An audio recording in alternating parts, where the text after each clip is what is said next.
Fox Sports. We are Fox Sports. We are Florida.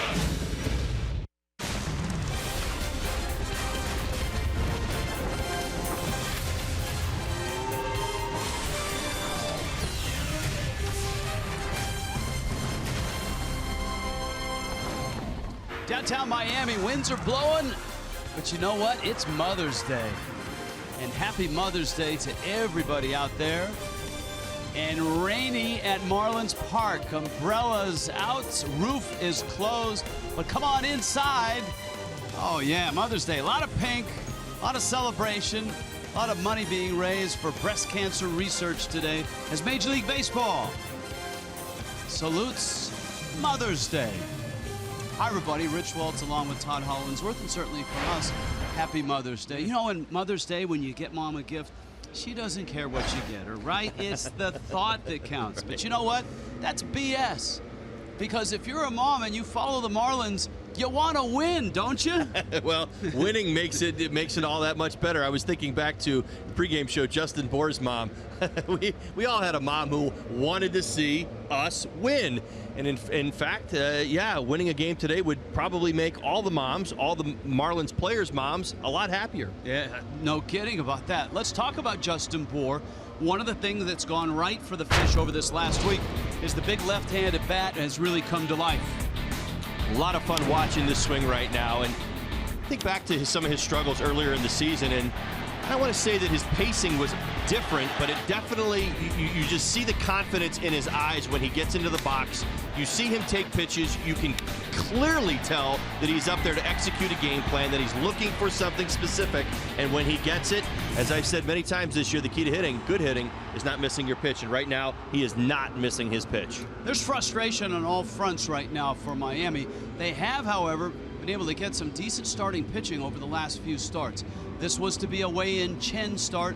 Chen's arm not ready yet, so Justin Nicolino is up from New Orleans, and he takes the ball on this Sunday. Yeah, fastball, curve, slider, change. He's a mixed bag, and he's going to have to be that again today. There's some hot hitters in this Braves lineup, but he's a lefty. Remember, a lot of the damage the Braves have been able to do, even in this series, have come off the bat of the lefties, so hopefully Nicolino can be outstanding today.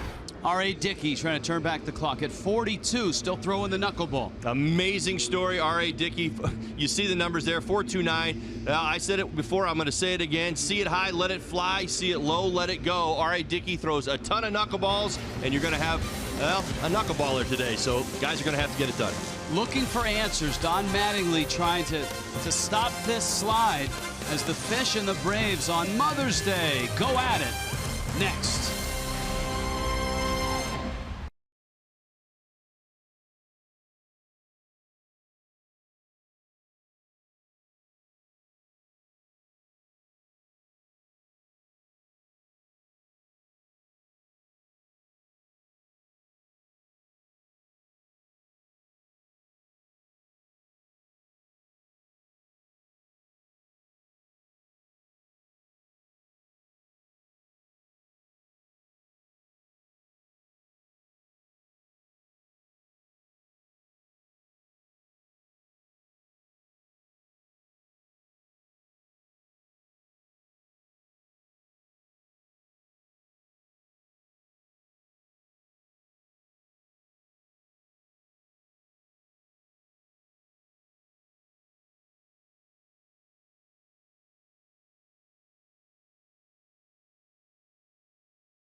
in a championship organization, then we can't have this kind of. You're going to get frustrated and you're going to have tough times, but you just can't ever get into, oh, the season's over.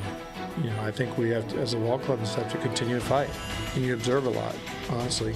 You pay attention to the guys that you can tell that it bothers them, and you can tell the guys that are giving in. You know, are we going to come out and fight and play hard every day, or are we just going to give in and think the season's not going to be a good one? And for me, just sitting back and thinking the season's not being a good one is just not even close to, you know, anyway I'm going to think. Obviously, the way we're playing, everyone, you feel a little frustrated.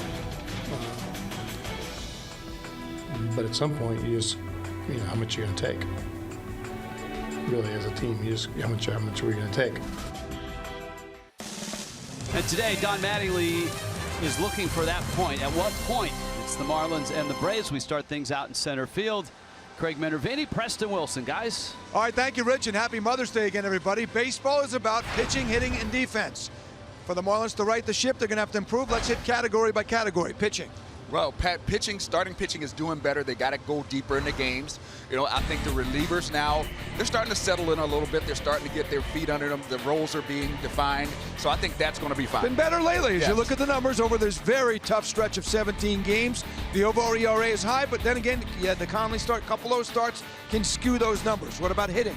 Hitting, you got to be able to continue to tack on runs. Sometimes the offense gets a little stagnant. They got to put hits together. Can't really rely on the home run too much, which is great that they're hitting the ball out of the ballpark, but got to build innings. Now, fielding, you saw in that stat, 26th lately, last 17. Before that, they were #1. They've got to be crisper defensively. That, to me, is the biggest shock of what's going on now, that the Marlins are kicking the ball around and not fielding the ball well. This is something that's been a calling card of the Marlins. That's Perry Hill. That's what he does. And right now, they're not doing it. All right, can you win with 2 out of those 3, pitching, hitting, defense? Yes, 2 out of 3 you can win with. Well, that's I think it would be a starting point for the Marlins. We'll see. But it's Mother's Day. We're happy to be here. And the players will be happy to be swinging those pink bats today. We're all happy. Louisville Slugger, those great bats. We'll be back with a Mother's Day ball game coming up. Braves Marlins next.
Florida is brought to you by Southwest. Transparency, low fares, and nothing to hide.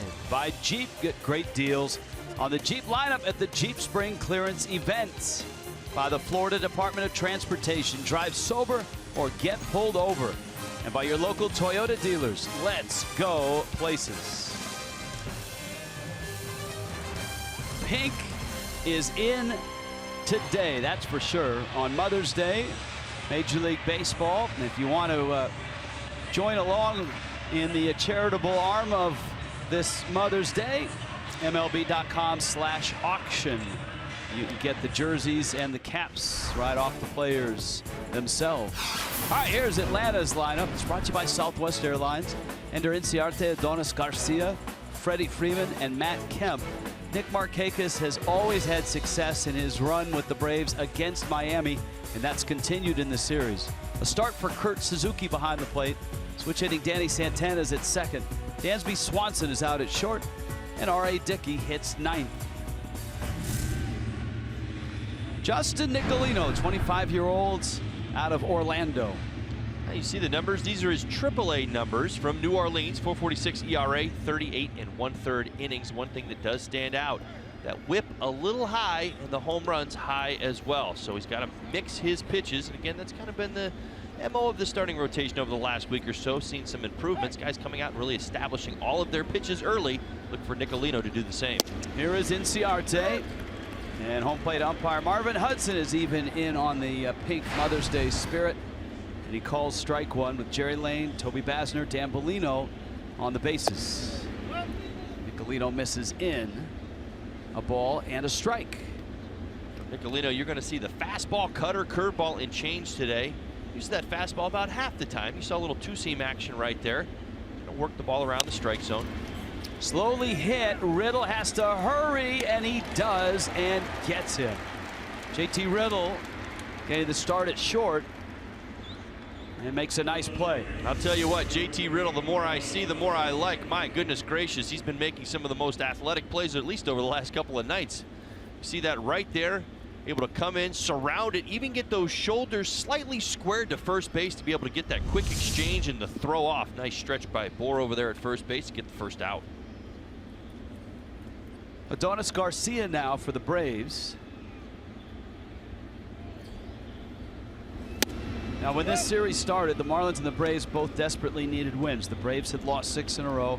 The Marlins had dropped 8 of 10 in 3 straight. And it was the Braves 8-4 on Friday. And then last night 3-1. And so there's a lot of pressure relieved from the Braves clubhouse. And it's almost as if you put it on a big wheelbarrow and took it over and dumped it into the Marlins clubhouse. That pressure continues to build for the Marlins. Well, desperately needs a win, still is there. You mentioned it for both teams at the start of this series. Well, only one team so far has been able to come up with wins, so that pressure valve has not been released yet. This Marlins team continues to plug away and find that elusive win. Pitches in to Garcia. Now, of course, Nicolino, originally a Toronto Blue Jay, 2nd-round pick 2010, came to the Marlins in that big trade between the 2012-2013 season. University High School up in Orlando, and he stumbles a bit in delivering that pitch. Garcia is aboard. Miami defensively in this ball game. Here is your Miami Marlins defense. Marcell Ozuna in left field, Christian Yelich, Giancarlo Stanton. Around the infield, Dietrich, Riddle, Gordon Bohr. A.J. Ellis gets the start behind the plate today, working with Justin Nicolino.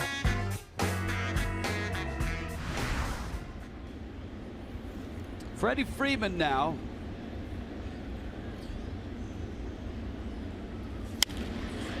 Goes after that first pitch, a little pop. That's going to nestle into right center field for a hit. Up with it is Yelich. Freeman has his 4th hit of the series and his first hit that hasn't been a double. He had 3 doubles so far in the 2 games. Well, no surprise watching him find grass in the outfield. You know, he uses that all-field approach. You see him get beat by the fastball, but again, even the aggressiveness early in the count. Just gets enough of it to drop it in no man's land, like the Bermuda Triangle out there. You see everybody converging. It's like a triangle that's shrinking, but the ball finds grass.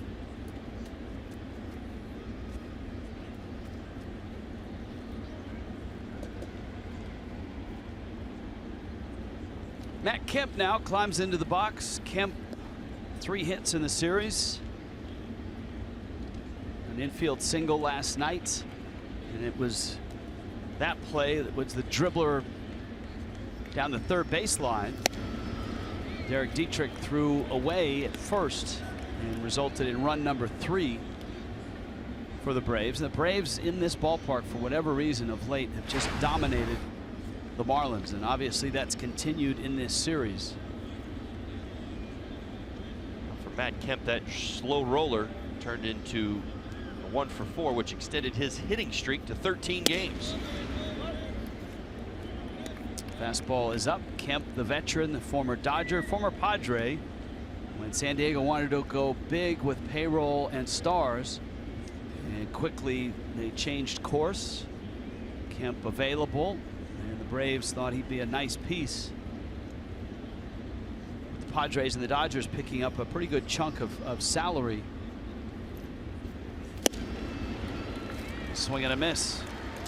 So far this afternoon, he looks like he's sitting what he believes are going to be breaking balls from Nicolino or off-speed pitches. Nicolino able to get his fastball by him twice here in the first inning.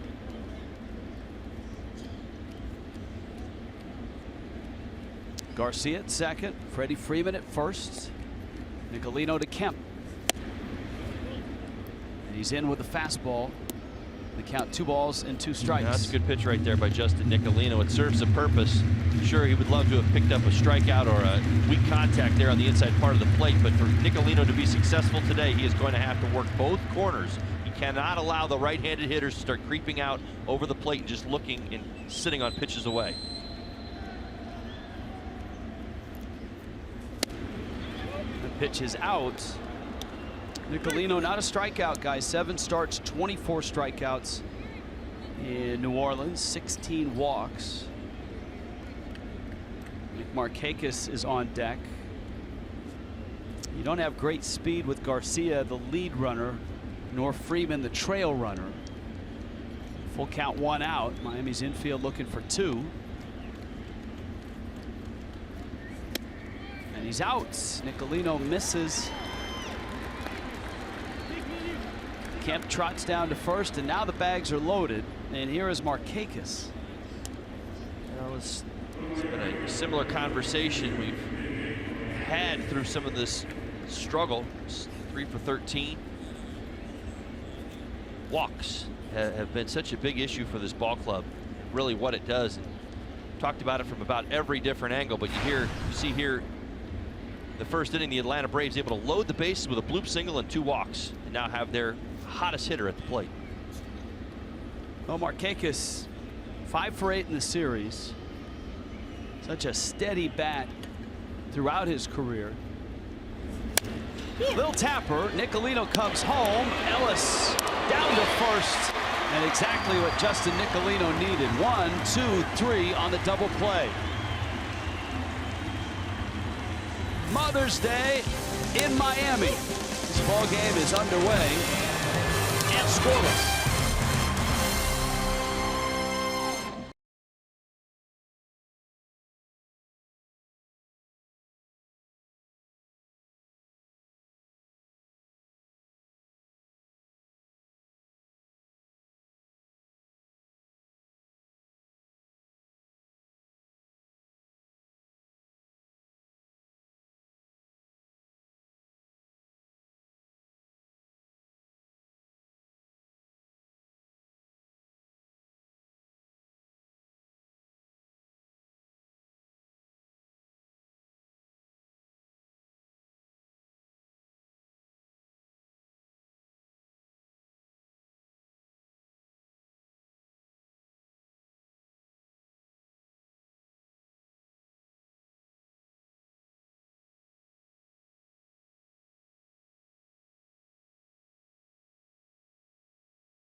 solve R.A. Dickey, and this is the lineup for the Fish. Gordon in the leadoff spot, Christian Yelich, Marcell Ozuna. There's the change. Justin Boers moved up to the cleanup spot with Stanton behind him.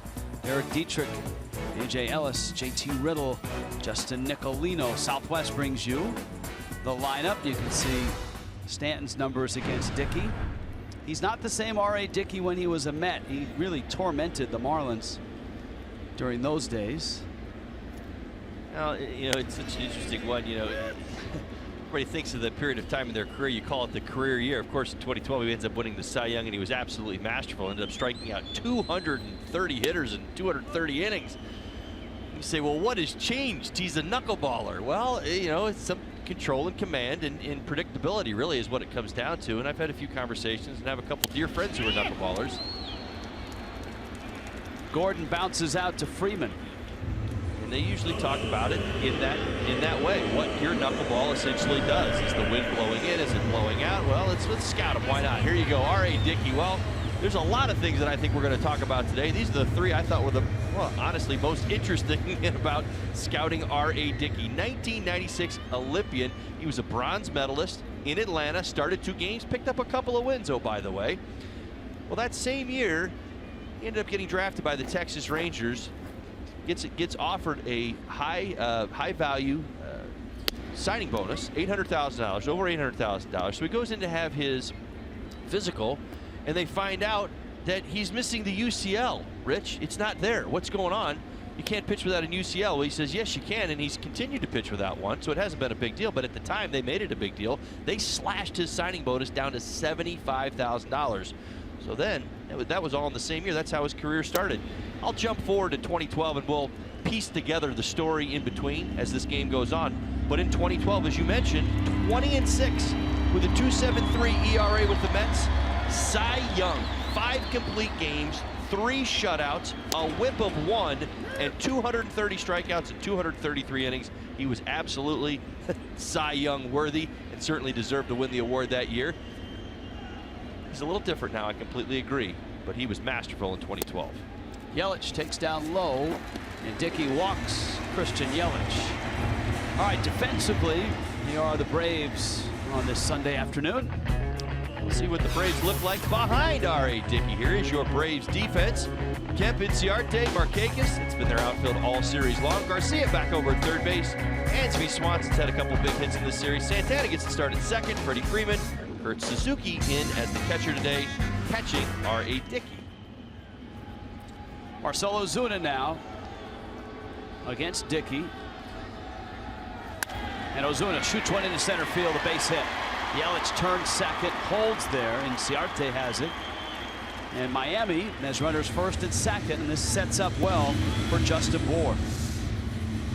Well, this is one of the rare fastballs that he throws. Yes, he does throw a fastball, everybody. Doesn't throw it often, occasionally, about 13% of the time. But R.A. Dickey, when he does throw it, he throws it for strikes an awful lot. Tried to sneak one in there early against Marcell Ozuna. Probably the wrong guy to do that to right now, as well as he's been hitting and seeing the baseball. Knocks it back up the middle for a base hit. Well, Justin Bour now, who has homered in each of his last 3 games.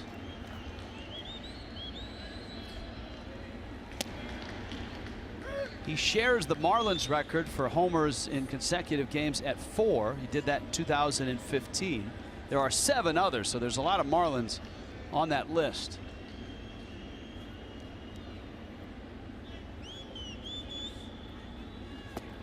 And Dickey misses in. And Don Mattingly, with Bour now in the cleanup spot, wanted to give him a little protection. He felt last night the Braves did not pitch to him. They walked him twice. He homered in the 7th, and then he bounced out. He had 3 hits on Friday night, so he's had a real nice series. And busted bat out towards second. Phillips, Swanson will hold it. Bour will beat the play down to first, and the Braves have to settle for an out at second, and it will be Stanton now with 2 outs. All right, Dickey able to get in there and break the bat just before. This is not hit very hard, so it slows the play down naturally. You see Santana get a good throw. Decides to go to the backhand toss right here. Quick but long. Swanson has to wait for it. Decides to eat the throw to first base. Marlins are still in scoring position. So here's Giancarlo.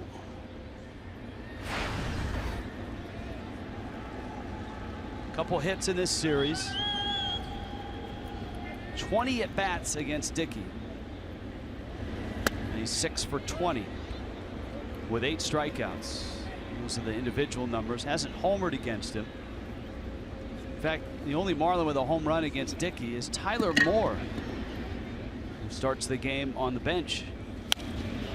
Stanton pops that one back and out of play.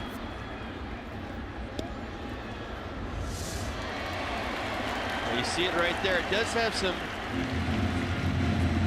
circular rotation on its way up there. All right, Dickey trying to get it in there as stealth as possible. What I mean by that is little movement, as little rotation as you can come up with on the ball. Look like a garden variety breaking ball. Dickey still has a full arsenal that he'll use.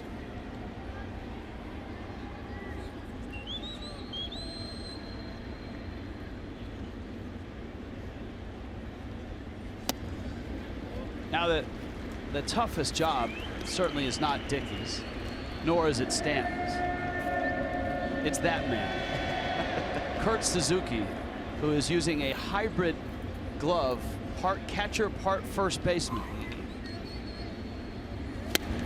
You remember, I believe it was Josh Tolley at the time, was a guy that caught Dickey an awful lot. And anybody who has caught a knuckleballer, essentially, whether it's Mirabelli for Wakefield, goes with something like this. Big pocket, not much padding. That strike 3 call, Stan didn't like it. He and Marvin Hudson at home plate in a contentious ending. Let's take a look. Well, there's the overhead look.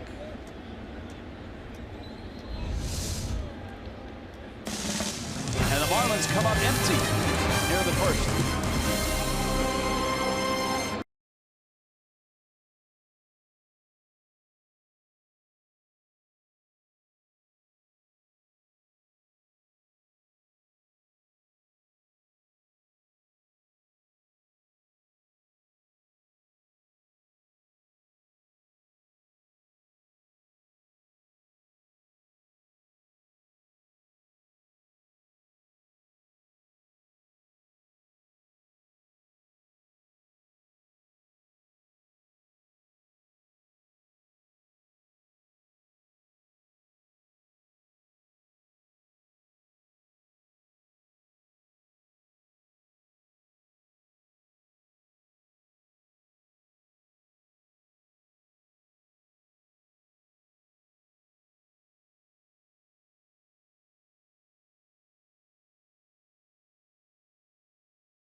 Today begins with frustration. And that's what it feels like for everybody in uniform right now. The way the Marlins are going. 13-22. They are 9 under. On Mattingly earlier talking about, and hope you had a chance on Marlins Live to see it, or even at the outset of our show, just the frustrations and what goes on in a clubhouse. There's only so much a manager can do And I guess the biggest frustration for the Marlins is there have been games where they've done things well. They've hit home runs. They've had a couple of losses where they hit 3 homers in a game. They've had 3 4-run leads that they've lost in this stretch of games as well. Stanton ventures back and hauls in the fly ball off the bat of Kurt Suzuki. Well, for your manager and the coaching staff, so much of the conversation has to be about motivation and honing in on the positives that you extract from every day, because there are always positives, and again, they may be isolated or individualized, but the reality is that there are good things that are going on with this team, and as coaches and as a staff, you have to really make sure that you pick up your guys in those areas. Justin Bour's swinging the bat particularly well right now. You say, well, make sure that, you know, everybody picks him up, because what ends up happening when you walk into the clubhouse after the ball game is you take a deep breath and you go, well, that's another tough loss. And you know, the first reaction is we all need to feel this tough loss, and we all should be feeling this tough loss because we're not playing our best baseball. And all of a sudden the conversation will just spiral out of control, and it becomes circular. And what I mean by that is you come back to work the next day and you feel what you left here when you went home the night before. And remember, last night was a tough loss, right? 3-1 ball game, but it was only a handful of hours ago that they were losing a baseball game. Today, you have to wipe that out of your mind and say, what are we going to do today to win this game? And we need to forget everything that happened last night. Well, for the Fish, they were a second-place team about 2 weeks ago. They've dropped 10 of their last 12. Danny Santana at the plate for the Braves, and Nicolino got a little cut fastball that came back, caught the outside corner. Now Santana with a few words for Marvin Hudson. Well, this is the cutter. Watch how it works its way back to the corner. See, Danny Santana, he gives up on that pitch right there. He says it's outside the strike zone. I don't have to deal with this. It's a ball. Oh, look, it's going to work its way back and catch just enough of that corner. That pitch looked like it was out as well. It was, but it had that little cutting action, and sometimes you'll get that, and an umpire will anticipate where that ball's coming back to. Breaking ball on a strike to Dansby Swanson. Swanson, a guy that's struggled coming into this series. His average, you can see where it sits right now, but it's actually better than it was 2 weeks ago. And Swanson out to left field, caught there by Ozuna. That's a 9-pitch inning from Justin Nicolino. Happy Mother's Day, everybody.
Rich Waltz along with Todd Hollinsworth. Now there's things about knuckleballers that transcend generations, right?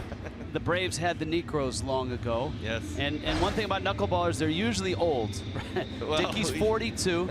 And the other thing about knuckleballs is whatever generation, they're hard to hit. Here's a look. They really are. Well, you see, we talk about this again in this day and age. We love talking about spin rate and velocity and high velocity, but you see right there, R.A. Dickey's trying to take all of the spin off of the baseball, and that's really what it comes down to. And I also think this, for kids at home, this is a fun one. You hear the word knuckleball, right? So we're all thinking, well, R.A. Dickey throws a knuckleball. Like, how does he grip a knuckleball?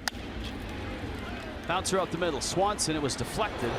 And Dietrich is thrown out. Well, just hearing the word alone, and if you were to look it up, you'd say, well, show me what a knuckleball looks like. You'd think that you grab it with your knuckles, right? It's called a knuckleball, but that's not the case at all. And a dear friend of mine, he actually is one of the broadcasters for the Arizona Diamondbacks, Tom Candiotti. I used to sit with Candiotti when we were together in the Los Angeles Dodgers, and he was always working around. He said the most important part about my body, like pitchers staying in shape, were his fingernails.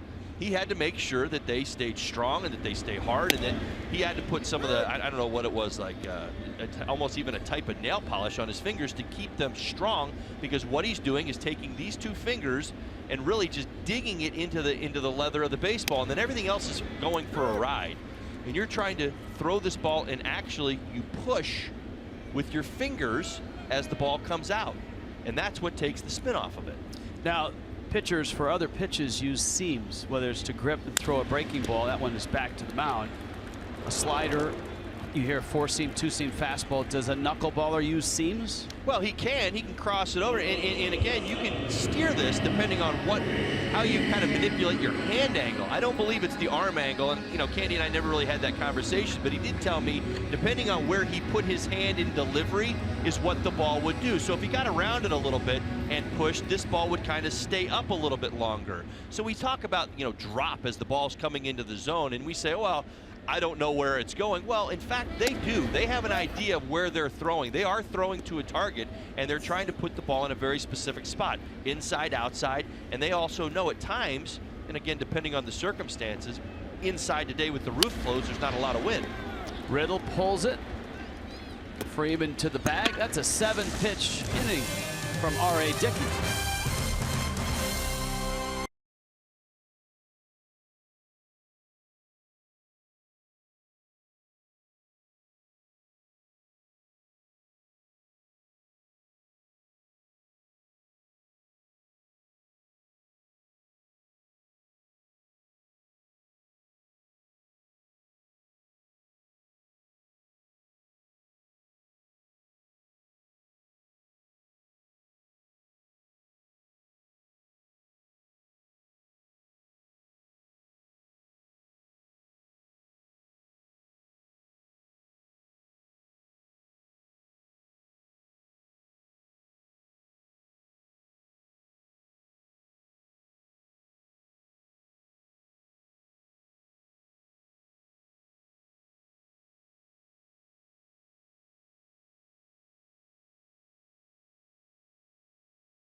First off, I want to say Happy Mother's Day, Mom, Tracy Bohr, Shirley Loveland, my grandma, and Jonah Bohr, my sister, and then Elise Bohr, my sister-in-law. Happy Mother's Day to you guys. Very nice. Justin Bohr sporting the pink, got the sleeve going. Some sweet shoes as well. R.A. Dickey takes a strike. With more on that, here's Craig Minervini. Rich, Adidas has their Adizo Afterburner, a special Mother's Day cleat for their about 150 Major League players, including the Marlins' Justin Bour. They really are neat because the specific accents, for example, on the tongue, you can have mom or even a personalized message. And next to the laces on the side is the name of every mom of a Major League player that wears Adidas. So Justin's mom, I think it's Tracy's somewhere on there. Do you see names? I looked at it closely. Diane, and there you see the names there right underneath that. Those are names of moms of all of the players in the Major Leagues who use the Adidas cleat. Now it also has what they're saying is the dipped soft light pink polka dot accents, guys, which evokes the strength and tenacity that characterizes moms everywhere. So that's pretty cool. Huh. Can you say that again, Craig? What is that? Yes, it's dipped in a soft light pink polka dot accent, Rich, which characterizes the strength and tenacity of mothers. Sounds like an Adidas PR guy. That sounds like you're picking out sheets at Macy's or something. I got the last part of that really well. That was good. I mean, I got how this all ties back into mom. It certainly made sense. All right, Ender Inciarte lines a single to left. That's the second hit for the Braves, and this is the second time through against Justin Nicolino. Both pitchers have been pretty economical here to start this Mother's Day. Adonis Garcia's up, and Inciarte takes his lead from first. He's swiped 7 bags. Neither team has really used the running game a whole lot in this series. Garcia, Cuban third baseman, peeks down at third base. We'll see if things change today. I think that's due part healthy respect for both catchers that started in this series. JT Realmuto and Tyler Flowers, both very good defensive catchers. AJ Ellis as well, very good defensive catcher. By the way, Suzuki didn't start today. The guy that he was looking down towards is Ron Washington, who's with Atlanta this year. Ron Washington is a terrific baseball man, was a very good manager, took the Rangers to a couple of World Series. And we have probably the 2 best infield coaches in the game within about 60 feet of each other right now. Washington, who did a lot of his work and most of his work in the American League, and Perry Hill, who's been almost exclusively a National League guy. Well, for Ron Washington, got to meet him first time through with the Atlanta Braves. Very, very nice gentleman, and certainly his his resume. Everybody speaks volumes about the work that he has done. I never had the privilege of working or playing with Ron Washington, but everybody that I know raves about him. Perry Hill, I can speak for. One of the best, in my personal opinion, in the business.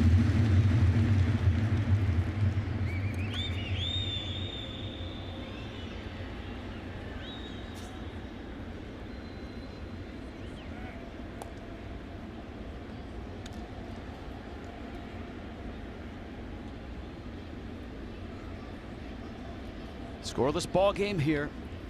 3rd inning in Miami.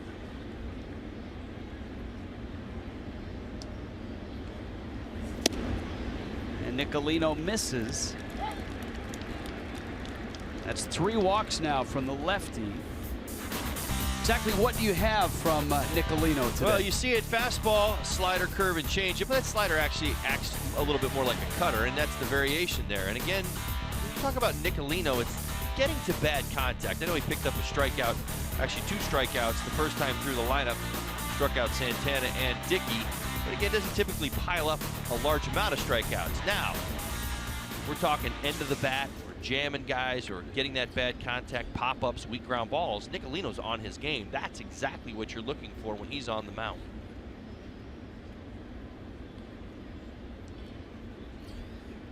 Well, here's Freeman again. 4 hits already in the series. He singled in the first.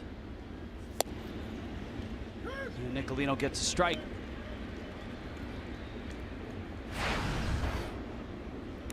I think that look on Freeman's face reflects his thoughts on that called strike. There's been a few looks back in that direction of the home plate umpire as this game is really kind of getting going here in the 3rd inning. They're still trying to figure out what the strike zone might or might not be. Freeman takes a rip. And it counts 0-2. There's your batting leaders. Freeman, as we told you yesterday, is the top not at the top, but in the top 5 of most of the significant offensive numbers in the National League.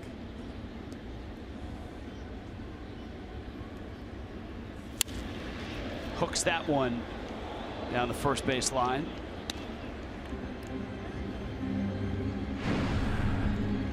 Well, for the Marlins, it would be nice to get a win today because the Houston Astros are pulling in. Dan Straley gets the baseball tomorrow. Houston is only 25-11 right now with the best record in all of baseball.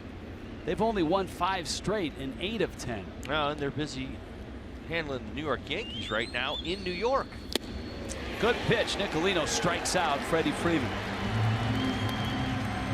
And so Justin now has got 3 strikeouts. Yes, indeed it was. Sometimes the best part about pitch sequencing is saving your best for last. And you see here in this situation, he worked down, down, down in the zone. Even think that last foul ball that Freddy Freeman hit was down around his ankles, able to elevate the fastball at 91 miles an hour and get it by him, pick up the strikeout. Matt Kemp now with runners first and second and 2 outs.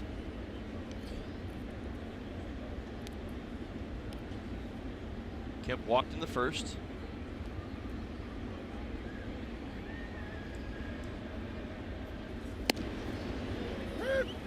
And a strike.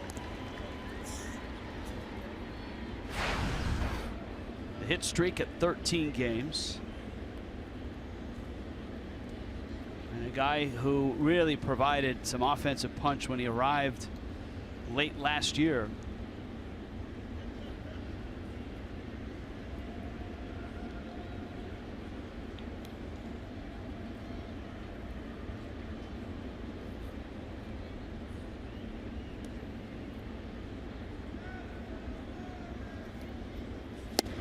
And the pitch is in. I think sometimes when a guy gets traded in the middle of the season, you lose track of what type of year he had.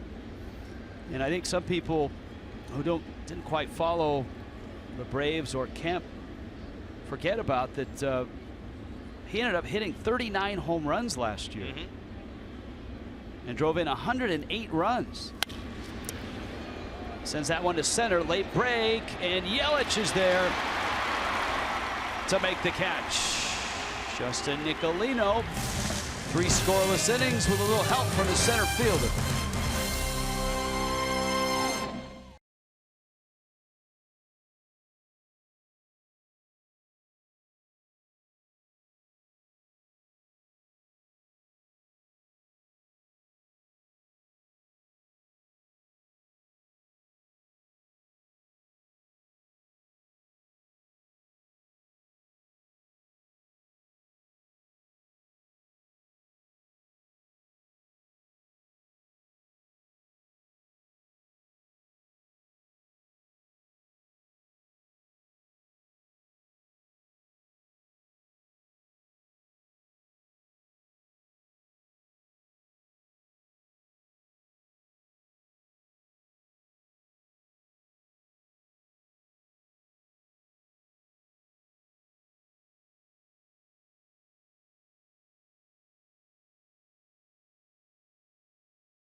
The Diamond Club, scoreless Braves and Fish.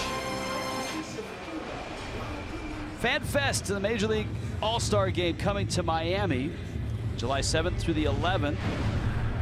Visit All-Star Fan Fest, allstargame.com. Get an interactive baseball theme park going on for those 4 days. Tickets and more.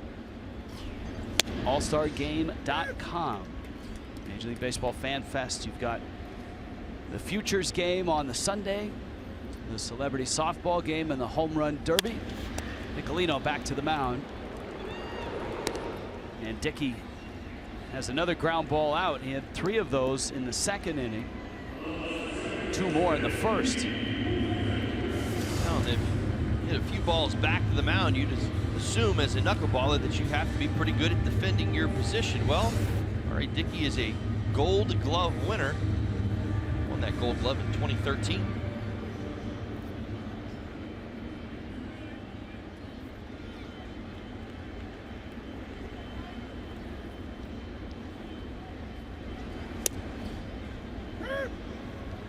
Strike to Gordon. D. Gordon in a rut right now. He's 0 for 8 in this series.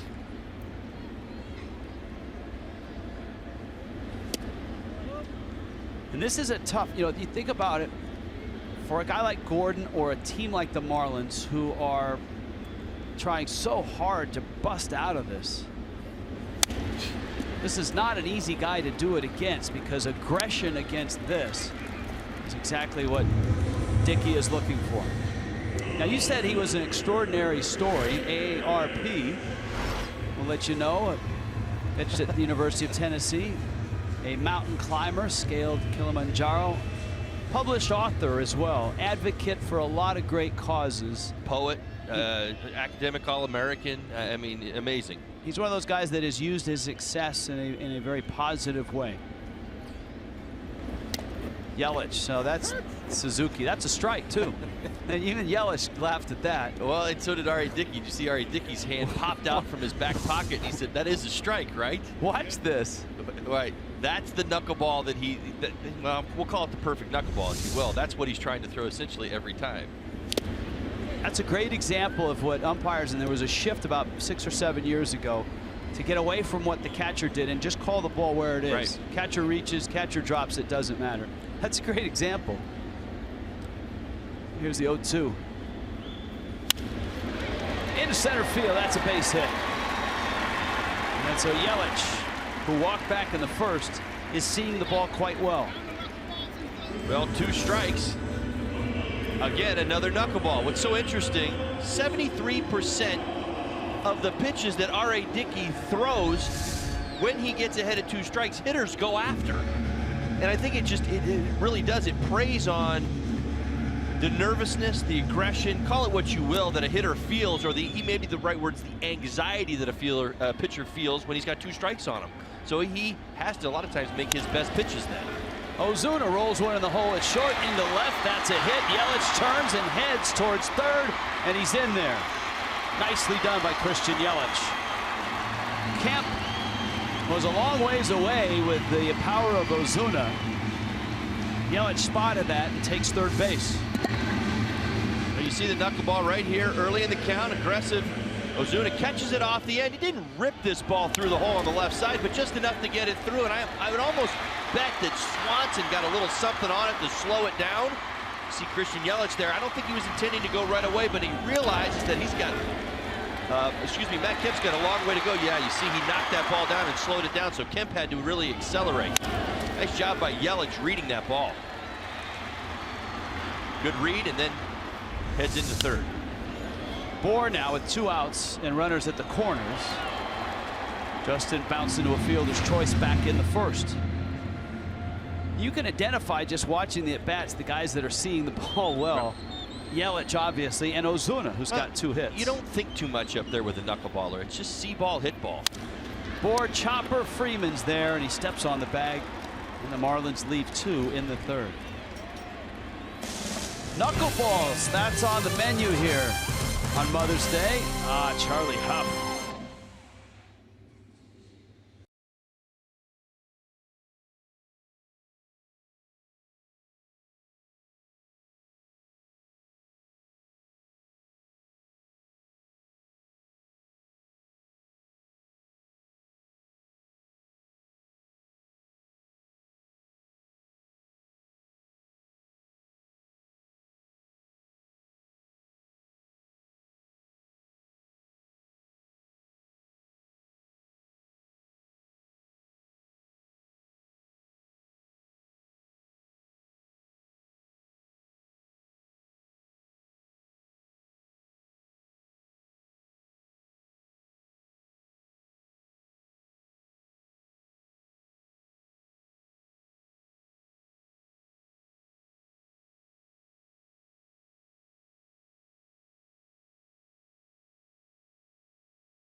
Yeah, my mom was the one taking me to practice a lot, just always taking me to the batting cages or, a lot to Little League practice and whatnot, and just always kind of never made baseball seem like a burden to her in terms of getting me to practice, getting me to games and stuff. Just always encouraged it.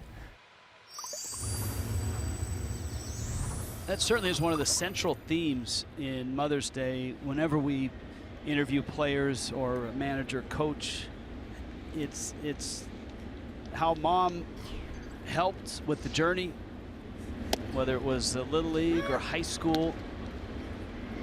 Word is selflessness, and as a mother, I don't know if there's a word that describes a mother better. I mean, really, it's the sacrificing of your life for your children, and it really comes down to whether, we talk about it in baseball terms, taking you to practice every day, being there for you after school, getting you ready before school, helping you with your homework, feeding you, raising you, teaching you, educating you. I mean, there's so many words that I think of describe my own mother, and certainly the sacrifices she makes, and my wife Marcy, who does exactly the same thing.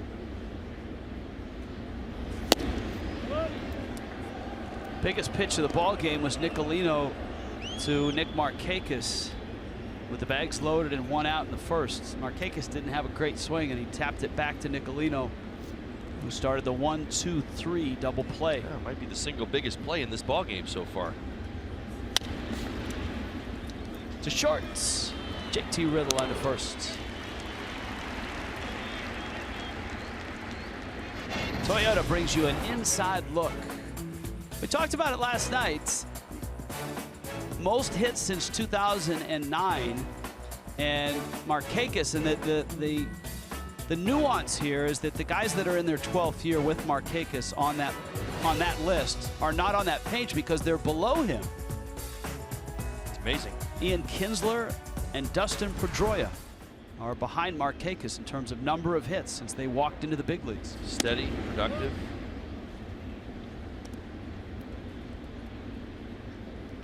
Made the point, and I think it's so interesting. Sometimes players fall into this category when they're, I don't necessarily call them silent leaders in the clubhouse, but maybe even their personality is a little bit quieter than others. Suzuki, right center field. That's trouble. Off the track and off the wall, and the pride of Wailuku, Hawaii, Kurt Suzuki, doubles to right center. It's his first double of the season. He's not actually the only pride of Wailuku. That's Shane Victorino's hometown as well. Yeah, this fastball out over the plate. Watch the eyes. You saw it right there. Kurt Suzuki tracking it. What does that tell you? That's what he was thinking. The eyes don't lie, people. When you see him stay through that baseball right there, that is exactly what he was looking to do. Was looking for a fastball away and wanted to stay on it and drive it the other way.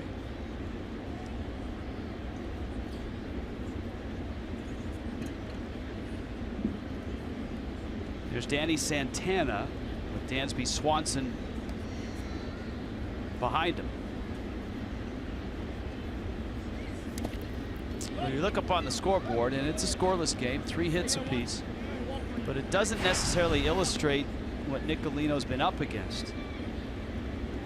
A couple walks and a hit in the first. He did have a 1-2-3 in the second. Another walk and another hit with 1 out in the third.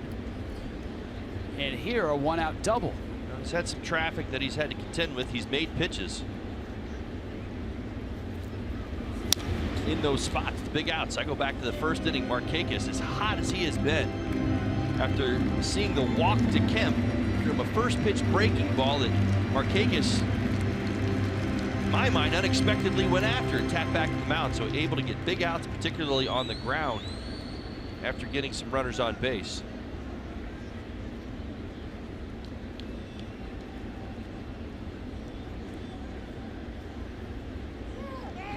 Little pickoff play. Suzuki's back in. The point I would make on Nicolino is that he walks into this start today somewhat of a fresh perspective. He hasn't felt what this Marlins club has been feeling over the last couple of weeks because he hasn't been here to feel it.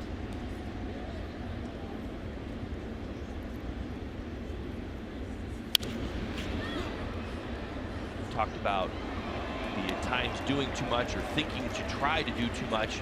pick up your teammates, find a way to win, dig deeper, try harder, do more. Nicolino walks into this start. He's just trying to be the best Justin Nicolino he can be. He's not playing off of the losing that's been going on around this Marlins club right now. So weaving his way through some of this traffic. Just another day in the park. 1-2. Got him. Some run on that fastball as well. That's 4 strikeouts for Nicolino.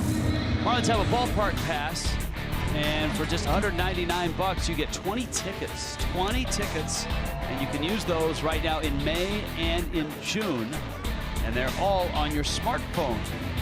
Ballpark pass comes with 4 tickets to MLB All-Star Fan Fest in July.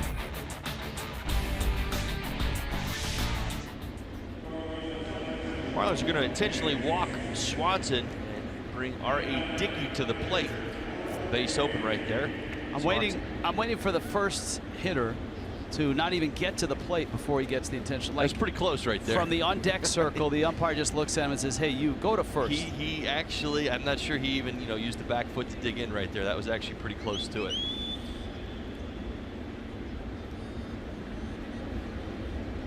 Nicolino's done a nice job using his pitches, using his arsenal. Guys that he's gotten out, going back to those same spots.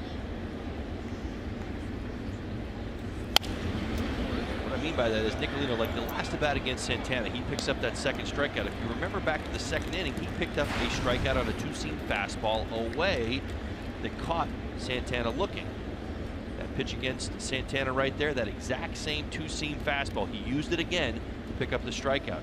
Did the exact same thing with Markakis, breaking balls down in the zone. 0-1 to Dickey. 0-2. Let's go back to the previous foul ball. Nice. Hat. See? Went in. Got it. Gives it to the kid. She's like, that's not so hard, is it? That's pretty slick.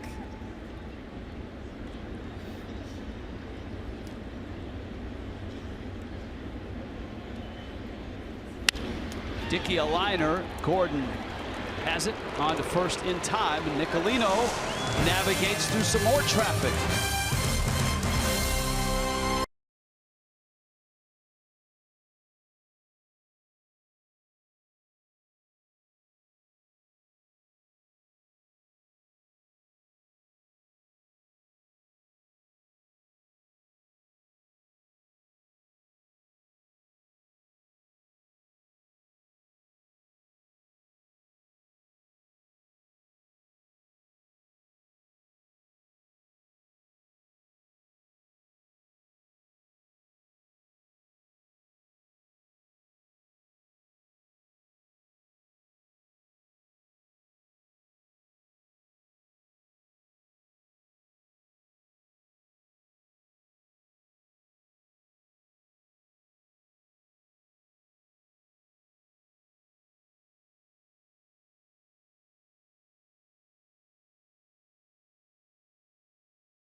Yeah, my mom kind of took me everywhere.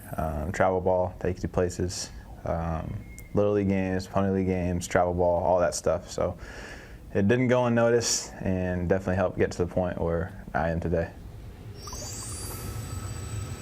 All right, it's Mother's Day, and we've heard certainly from players wearing Marlin uniform, but for our family here at Fox Sports and the men and women that work on Marlins baseball every day, it's Mother's Day, so we had a chance to maybe get into their iPhone and pull out some pictures of Mom. There's some great photos in there, right? You get to see some of the moms, beautiful moms. Obviously, it's their day, and happy Mother's Day to my mother, and to my beautiful wife, Marcy, happy Mother's Day as well.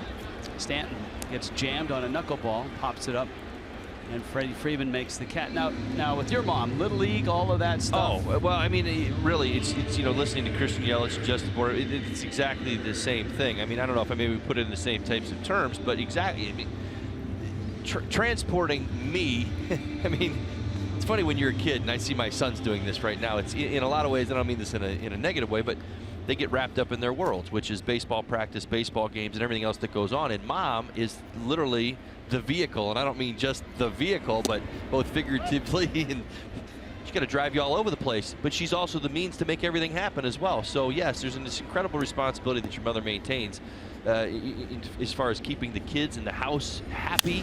And my mother did the exact same thing. You know, I mean, how many times did you go from school to baseball practice to, you know, maybe that secondary sport that was crossing over, a football practice or a football game after it?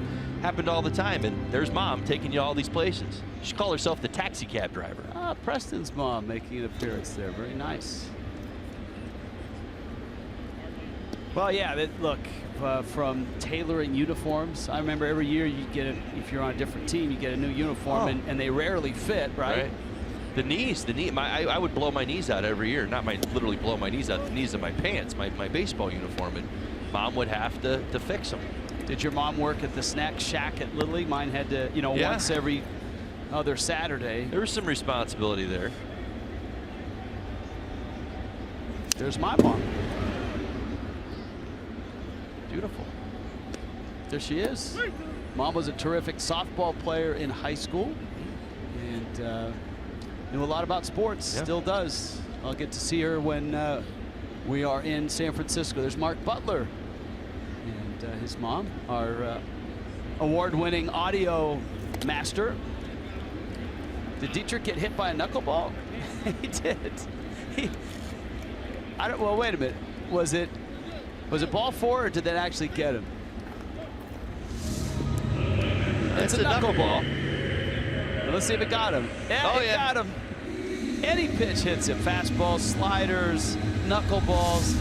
It's that magnetic personality that he has. Now he's tied with Parkland's Anthony Rizzo. I mean, he's up there. I mean, everybody else on this list they're all starters. I mean, they play every day. Dietz doesn't play every day. He plays a lot, but you know what I mean. I mean, certainly get the opportunity now, but you all told me this in spring training. You know, watch this. He's just a ball magnet. It finds him. We're all lying. So Dietrich is aboard. Here's Ellis now as he stares down Freddie Gonzalez's way. Freddie back at third base tonight after yesterday watching his son graduate from college.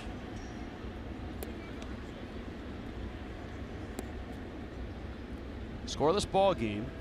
The Braves have had more opportunities than the Marlins, but Miami's had multiple base runners in 2 innings. See how tough it is to catch that ball, Suzuki. You always feel that sense of handcuffing yourself. You know, the interesting thing of watching Suzuki, and I probably need to go watch some tape to see if it's true about all guys that catch knuckleballers. Look at where he does not put a target up. No. He's not supposed to. It's absolutely deliberate. The idea is behind that, you don't want to make an attempt to go at catching the ball. You almost, it's put in the terms of almost letting the ball catch you. You want to let that ball get there to the last second and stick your glove up. See how he doesn't even stick his glove up? Pretty amazing.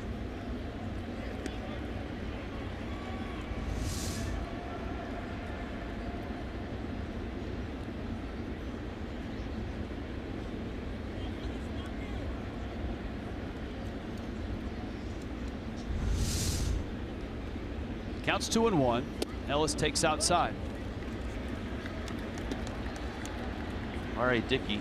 pretty good at holding on base runners as well. He's picked off, we saw the number was what, 31 in his career? 5 since the start of 2016. Ellis cranks a fastball, bangs it off the scoreboard in foul territory. Best team in baseball is here tomorrow night. That's the Houston Astros. 6:30 for Marlins Live. Jeff Conine is back with Craig Minervini. Interleague battle. Dan Straley gets the baseball for Miami.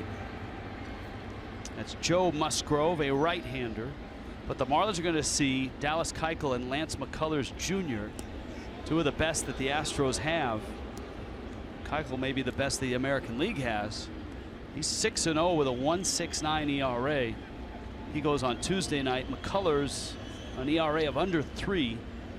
And Jose Urena in a 12-10 game on Wednesday. That is going to be 11:30 breakfast with Niner and Craig on Marlins Live. Breakfast with the fish. Yeah, breakfast with the fish. All right, now Inside Edge, the folks that bring us this. And you noted it earlier, when you get 2 strikes on R.A. Dickey, you're swinging. Well, and again, part of it is Ellis, Swanson, Santana's turn is in time. I'll tell you next inning. Hang in there. He swung. He did. Still scoreless.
Sports Florida is brought to you by Jeep. Get great deals on the Jeep lineup at the Jeep Spring Clearance event.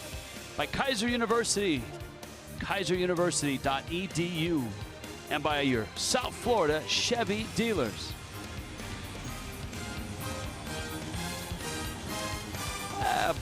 When this game started, you could hardly see outside. It was raining so hard. Yeah. A little different out there now. Sun kind of coming through the clouds a little bit. Is that face painting going on in the Clevelander? Put a happy face on there. It's Mother's Day. Nicolino back to work, top of the lineup. Inciarte steps in. He's got a base hit today. Up the middle. Riddle got a glove on it, directs it. That's trouble. Inciarte around first. Good job by Yelich to hustle up and get the ball. 2 hits for Inciarte, and the traffic continues for Nicolino. Yeah, have to do some work out of the stretch again. You see right there, Riddle almost coming up with that. Probably wasn't going to get the speedy Inciarte at first base, but would have kept it in the infield. Unfortunately, redirects it. But Christian Yelich does a fantastic job. You see how fast he comes into your pitcher right there. Always, that's as an outfielder, you're considering all things. He's got to consider the speed of Inciarte, so he's on the prowl for that base hit right there that gets through. He's going to chase it down quick.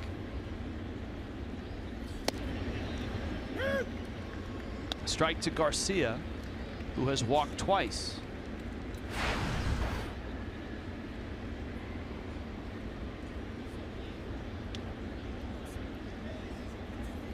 Four walks, one of them intentional.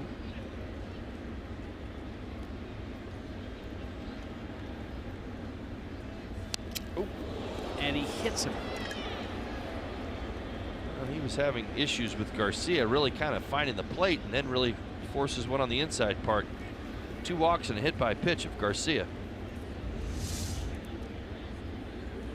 And there's nobody out here in the inning. The hamstring. And you've got the heart of the Braves order coming up. Freeman, Kemp, Markakis.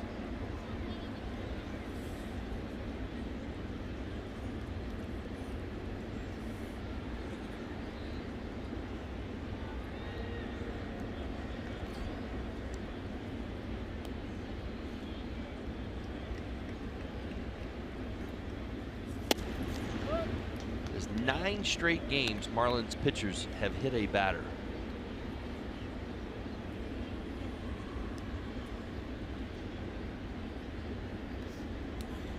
Pair that with the walks, and there's extra traffic out there.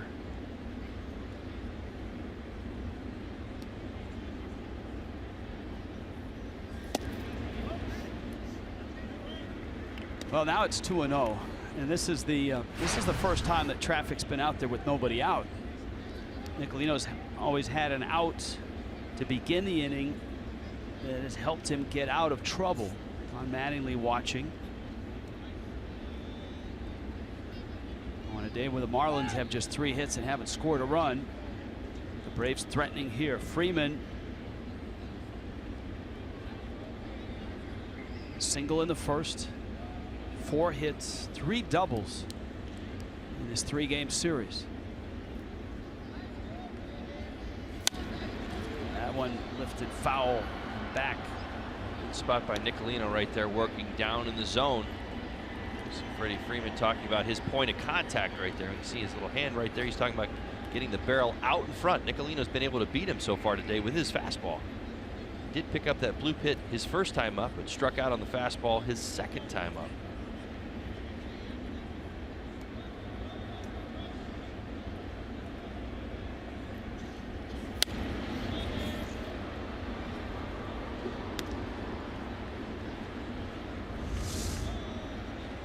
See this hanging breaking ball, top of the zone. Freddy Freeman, a bit of a hard time picking Nicolino up. He was a little bit late on that 77-mile-an-hour breaking ball.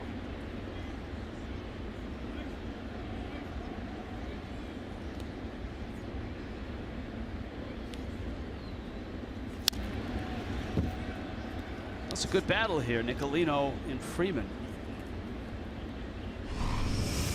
Astros tomorrow. Oh, he is so much fun to watch. Jose Altuve. And he's got a lot of friends who can really play. That's a deep, explosive, fun team. Yeah, there's a lot of adjectives that describe them.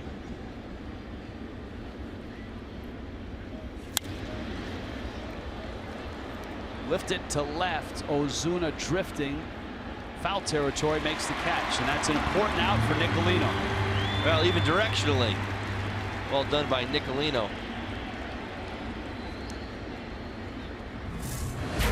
Geico brings you this MLB moment. I remember this as a kid. Oh, wait a minute. I thought it was the Jackson All-Star home run. My bad. Generic Reggie Jackson footage is always good footage, though, right? Takes Roger Clemens deep for his 537th homer, and he passed Mantle for 6th on the Major League Baseball list. Every one of Reggie Jackson's home runs, everyone went in the upper deck. It's like everyone I have ever seen in my life is like the farthest ball I've ever seen somebody hit. every one of them. And the amazing thing too is when you meet Jackson, look, I grew up in that area watching that team win 3 World Championships, and I thought Reggie Jackson was bigger than life. Oh, yeah. So, to my surprise, when I met him, he's not that tall. He's thick and strong, but he's not a well, he's about 5'10", maybe 5'9". Right. Yeah. He's not very surprising. Yeah. I sat with him a couple spring trainings ago up at Yankees camp, and I was surprised at the very same thing you just mentioned. I was thinking 6'4", 6'5", you know, broad shoulders, and Reggie is he got the most out of that frame. Well, and that frame was one of the more famous Sports Illustrated covers back in that run with Oakland, where there was Jackson. I think he was wearing the sleeveless top without the sleeves. Right. Almost a Ted Kluszewski-like guy. That's a, I know, reference from way back. It would be like Giancarlo on the cover of ESPN, the magazine's body issue. That was the impact that Jackson cover had in the 70s.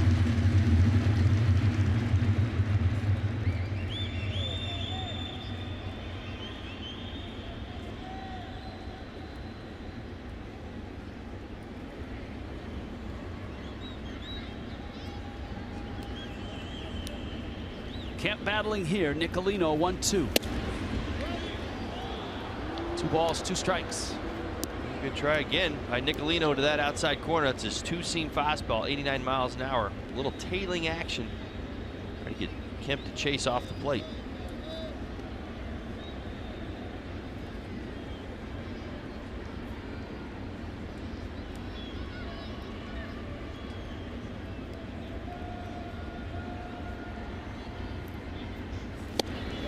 Got him. How about that? Nicolino gets Freeman and gets Kemp. Here's the fastball again, just kind of cuts it a little bit. Doesn't cut as much as I think he was hoping it would, but again, if you remember earlier in the ballgame, did pick up a strikeout on a cutter out there.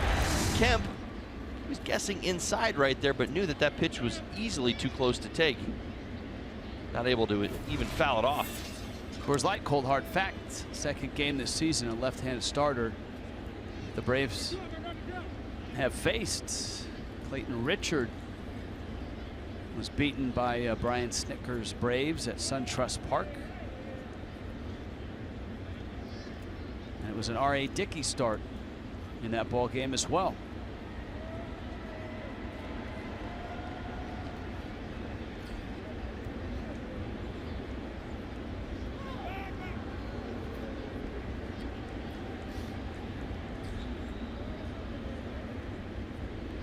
JT Real try to sneak in behind Inciarte right there.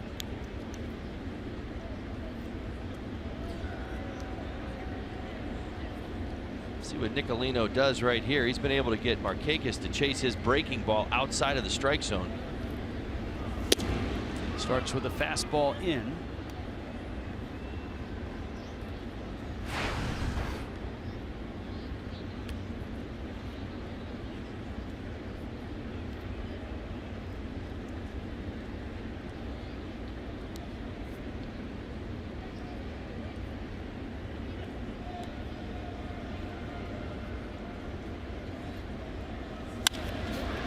Markakis again lines it into left center field. Yelich scoops it up, and the Braves have the first run here. Only the 6th hit for Markakis in this series. He is so steady, and he has been so painful as a Brave to the Miami Marlins. Well, he's going to get a fastball, not the breaking ball right here, and he can handle it. And he's shown throughout the series the willingness to go the other way, and you see it right there, even against the lefty. Short, compact, leading with the knob of the bat. Helps you stay flat through the zone and elevate the other way. Watch that bottom hand pull through. See him elevate left center field right there. And the Braves pick up their first run of the ball game, and no surprise, Nick Markakis is the one that drives it in.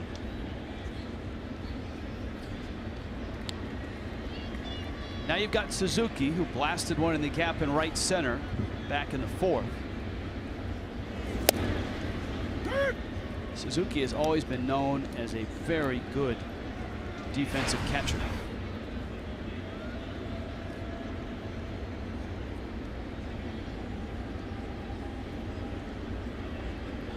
Oakland and Minnesota and the Washington Nationals.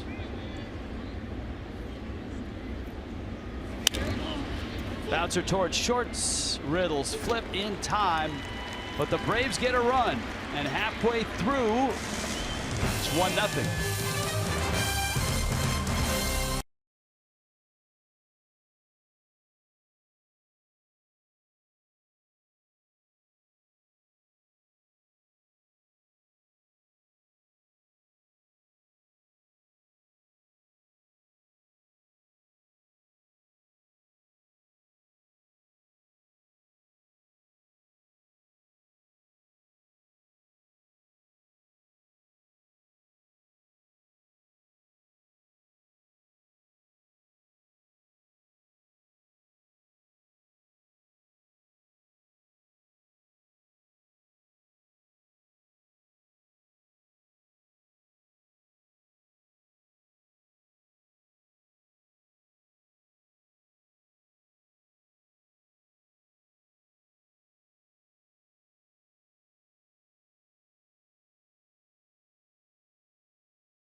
Just want to wish my mom, Teresa, and my wife, Ashley, a very happy Mother's Day.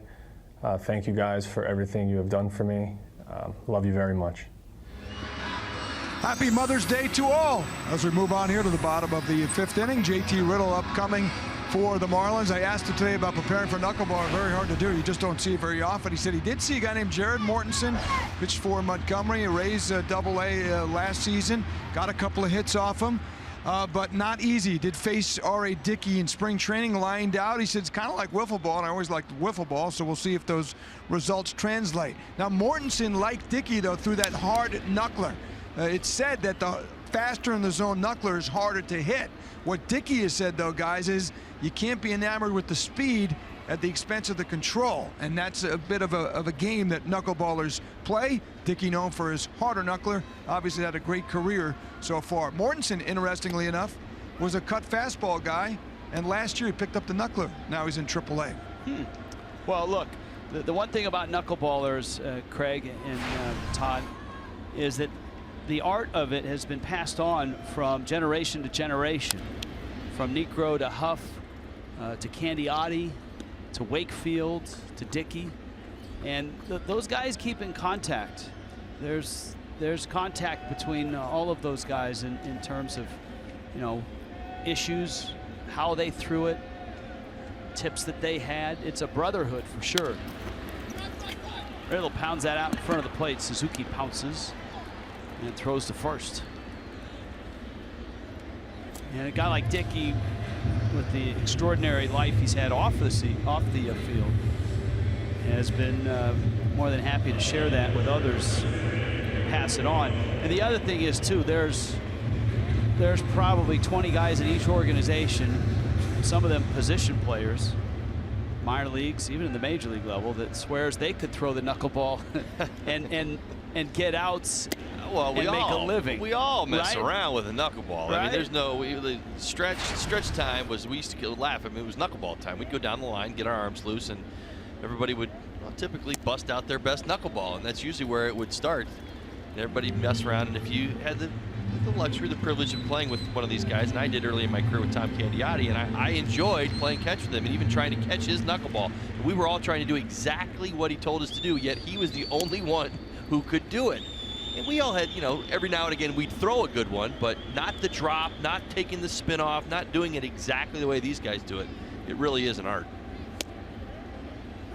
And very few of the great knuckleball pitchers were throwing the knuckleball at a young age.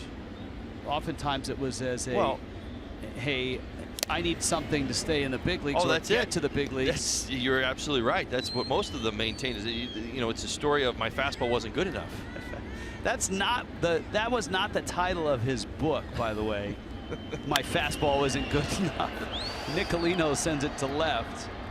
But that's what the game told him. His autobiography was, wherever I wind up, my quest for truth, authenticity, and the perfect knuckleball. Well, I think his is better than what I just said. My fastball's not good enough. Not good enough. Not good. You got to get big league hitters out. You see the pitches so far in the 5th inning. Here's the amazing thing. That fly ball out right there has been a rarity today. 4 2/3 innings. He's recorded 11 ground ball outs already in this ball game. So R.A. Dickey, we talked an awful lot about that drop. In fact, that is actually the first fly ball out in this ball game. See, Dickey kind of tilts his head thinking he had that one. Well, he knows where it crosses the plate. What we see on TV a lot is all the late movement past home plate. Remember, that's the pitch has to be called in the zone, which is out in front. And remember, as you're watching this knuckleball come in, it starts changing planes. It starts to drop. It starts to move to the left and to the right. It ends up in a different spot a lot of times than where it actually crosses the plate. Which illustrates it. Look, it's tough to catch. We've talked about Suzuki. It's tough to call if you're Marvin Hudson.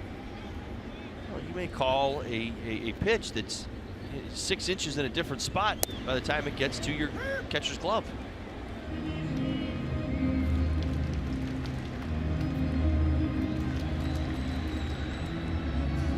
Umpires will tell you part of it is anticipation. You identify breaking ball, you're looking for it to sweep across the plate.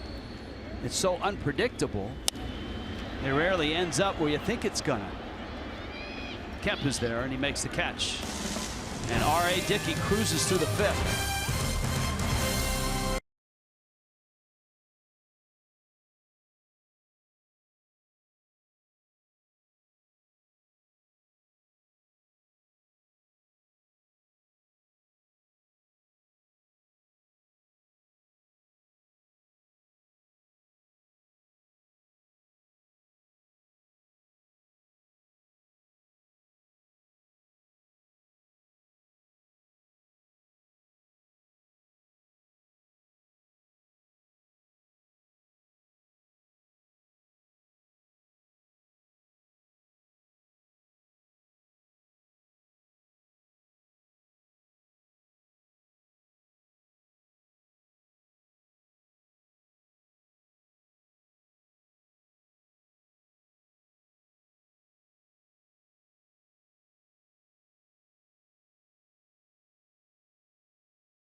A lot of discussion about the knuckleball that the Marlins have been trying to hit from R.A. Dickey.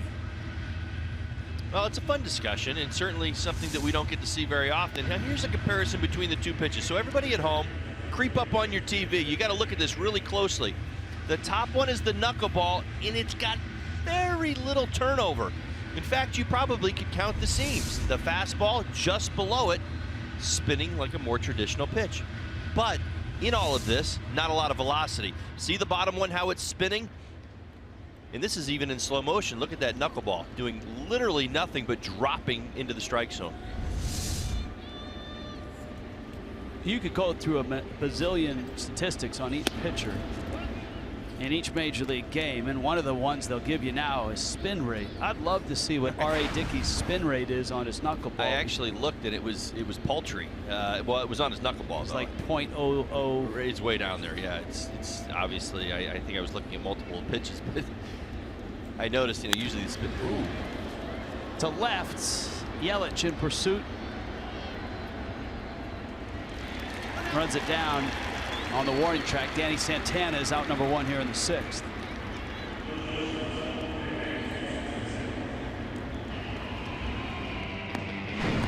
Tomorrow is Salute and Serve Monday. We invite those who serve to join us for a ball game. Active and retired U.S. military personnel, veterans, firemen, and police receive 2 complimentary tickets when showing their official service IDs at the Marlins Park ticket office. For more information, visit marlins.com/promotions.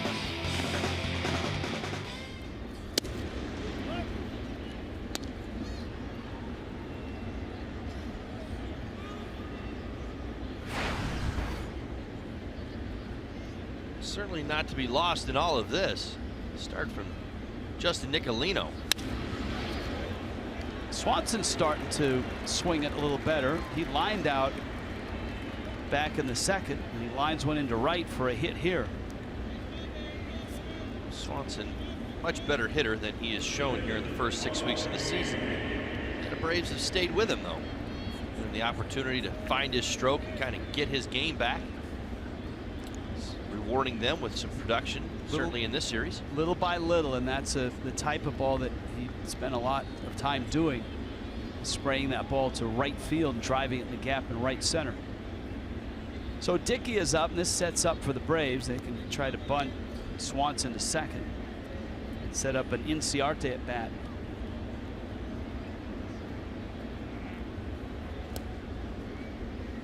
Justin Nicolino could throw R.A. Dickey a knuckleball, see if he can bunt it. Probably not.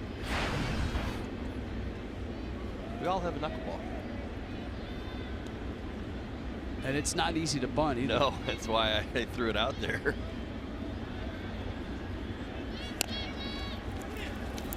Foul ball.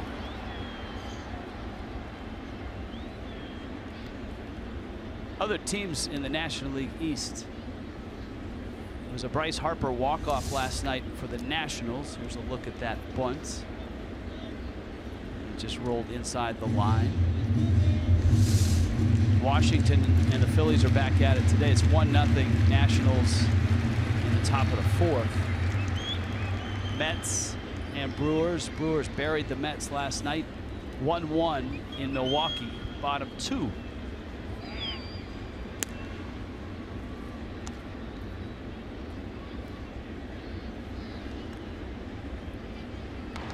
Phillies and Nationals actually playing a doubleheader, so they've got a day-night doubleheader in D.C.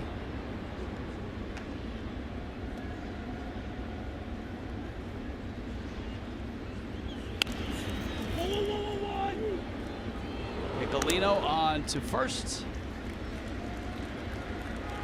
Sacrifice pushes Swanson into scoring position. Here's Inciarte, who was singled twice. It's 2 for 3.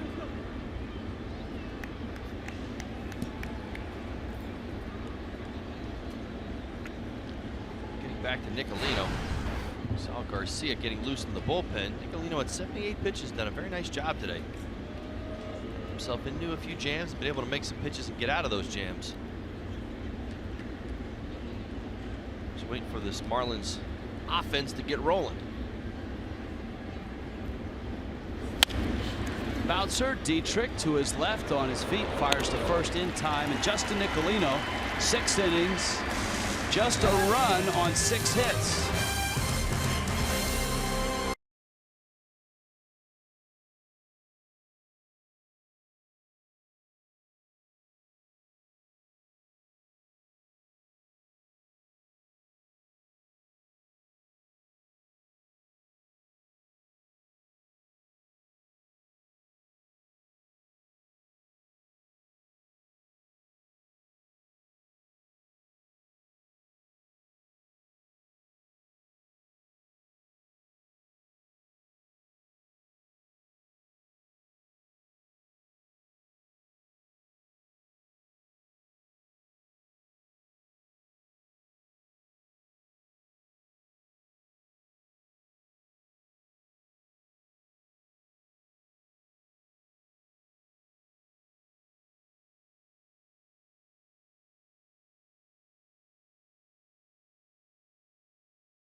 Copyrighted telecast is presented by the authority of the Miami Marlins.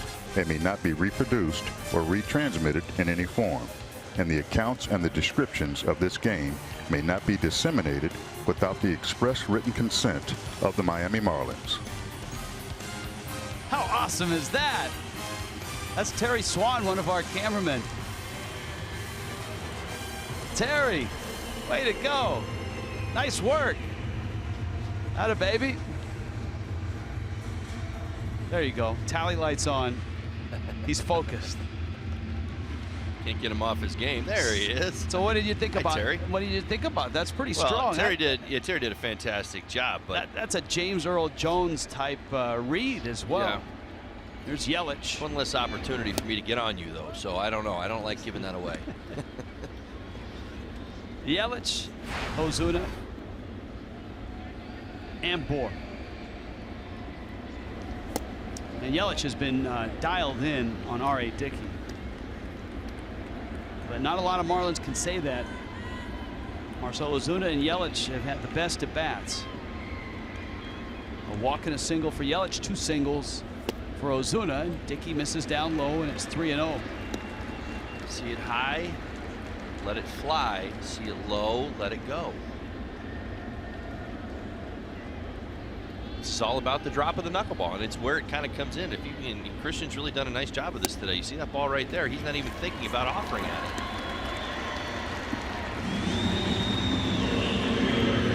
As we talked about all game long, R.A. Dickey, it's about the drop of the pitch, and you see it. If he wants to start it out at the thigh and get it to drop in at the knees or below the knees, and in fact get tons of ground balls. That's his dream situation. This is R.A. Dickey at his best. If you can get him up where that knuckleball has to start at the letters a little bit more, and it works its way down into the zone, drops in about the waist, you can do some damage. Ozuna, Swanson, turned by Santana is in time. Ozuna hit it on the button. Dansby Swanson made a terrific play, and 2 Marlins are erased here in the 6th. Yeah, that's the unfortunate part of it. Well struck by Ozuna. This is a knuckleball up in the zone. He's looked to be aggressive. One hop smash from Swanson. Swanson in self-defense able to go to the backhand. Watch this. Look at that face. He's letting you know how hard that ball was hit. He's like, oh yeah, I got it. Flip to Santana and back on to first.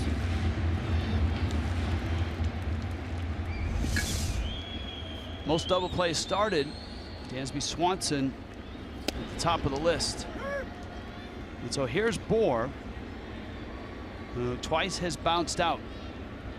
That is the one thing I've heard about Swanson so far this season. We talked about those offensive struggles, and coming out of it, his defense has not really slipped, and that's, I think, one reason that they have been willing to live with the slow offense here even halfway through May, is that he's been so good defensively. Bohr, look out, the bat goes into the seats. The ball ends up in Santana's glove in shallow center. That's an 8-pitch inning, and the Marlins are done in the blink of an eye in the 6th.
I just want to say Happy Mother's Day out there to all the moms, my wife, my mom, and my mother-in-law. I know she's having a tough time right now. Just wanted to say I love you guys. Very nice, David Phelps. 1-0, Braves on top. Rich Waltz along with Todd Hollinsworth. So the theme here, aside from Mother's Day, if you haven't caught on to that, has been knuckleballs. And the Marlins against R.A. Dickey have been in a real dogfight. Well, R.A. Dickey has executed his knuckleball really well. You know, again, we talk about the aggressiveness of hitters. I mean, you feel like you're going to see a pitch you're going to take a pass at when it comes to a knuckleballer, because again, it doesn't have a whole lot of velocity. It's only 72, 73 miles an hour, so you have a lot of time to see it. For these Marlin hitters, as we talked about, a lot of action on the ground, so they have to really work at getting him up if they do even get a few more passes at him. And the hard part about a knuckleballer in Dickey is, you know, pitch counts don't necessarily equate for a normal starter to a knuckleballer. Dickey's at 72 pitches. He could go the distance here if he keeps getting outs at this pace. Well, I don't know if that's right. It's the issue, but you got to remember this is still a pretty close ball game. Clearly, this is what the Marlins want. They want to give themselves an opportunity. One of the things that was always difficult facing a knuckleballer was seeing 95 miles an hour out of a bullpen after seeing slow, slow, slow all game long. So the Atlanta Braves are kind of sitting on this. That key run that they picked up a little while ago obviously gives them the lead. They're in the driver's seat. Your point, good one. Dickey could probably go all day long with the knuckleball, but they may want to go to that velocity at some point. Well, the Marlins have a change out on the mound. Kyle Bearclaw takes over for Justin Nicolino. 6 innings for Nicolino. Bearclaw working against Adonis Garcia. This is up with a slider.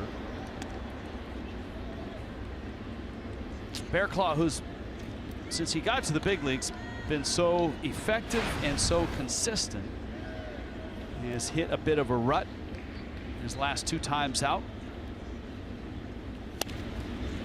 And for Kyle, it's been the walk. Gave up the 4 runs against St. Louis. And then a couple of unearned runs early in this series against the Braves. Well, what big league hitters do when they know you're struggling with your command is it's called keyholing. Basically, the strike zone shrinks, so they look for you to get a fastball in that spot, and they a lot of times get better. They turn themselves into better hitters.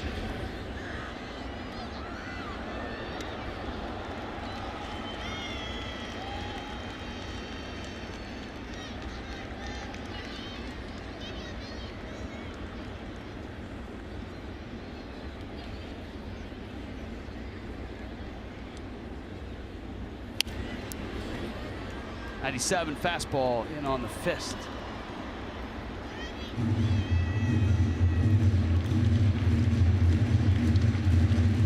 Astros here tomorrow night, 3 with Houston.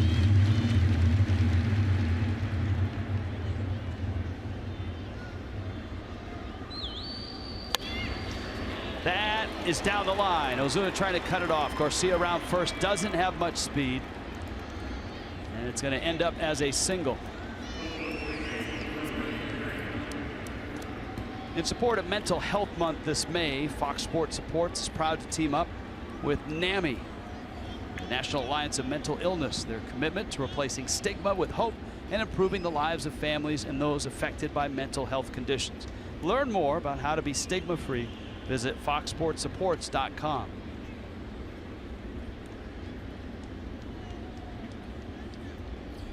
Freeman now. Freddy Freeman has singled in 3 trips. Atlanta has 7 hits. All but 1 a single. A Kurt Suzuki double in the 4th. Miami has just 3 hits. A couple Marcell Ozuna singles and a Christian Yelich single.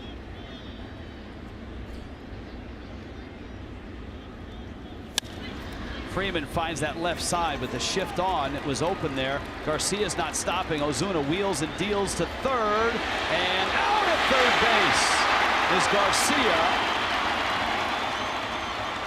Certainly to be reviewed. Freeman, with a heads-up play, got himself to second. But the Braves video room will look at this. Now Marcell Ozuna does a nice spin move right there and gets off a fantastic throw. Derek Dietrich right there, you see it? I think he got him. enough tag, little leather on the upper arm right there before that hand gets there. Third base umpire had a great view of it. Watch this spin move right here, even sets it up. One step pivot, a ballet dancer out there. Ross has nothing on him. And there'll be no review from the Braves. Tag got there before the hand got there. That's really bang bang too. And Dan Bellino, the third base umpire, nailed the call. Well, Marcell Ozuna nailed the footwork. Beautifully done out there in left.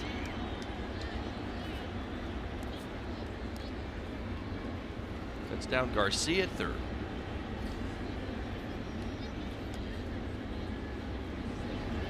Matt Kemp.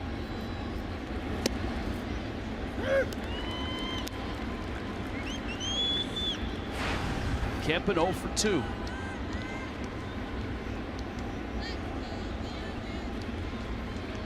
It's one of the reasons that in moving Yelich to center and bringing Ozuna over to left is that arm that Ozuna has plays better in left than it does in center. The left fielder is in a position to throw guys out more often than somebody in center, and a right fielder is in position to throw guys out more than anybody in center. He gets a lot more action. I mean, if you just watch a normal baseball game, you see more right-handed hitters. You see generally a lot more action in left field. And Marcell Ozuna has been really good of late. There's a couple plays here or there. His footwork's been outstanding. He's put himself in good position to make throws. Right there was right on it.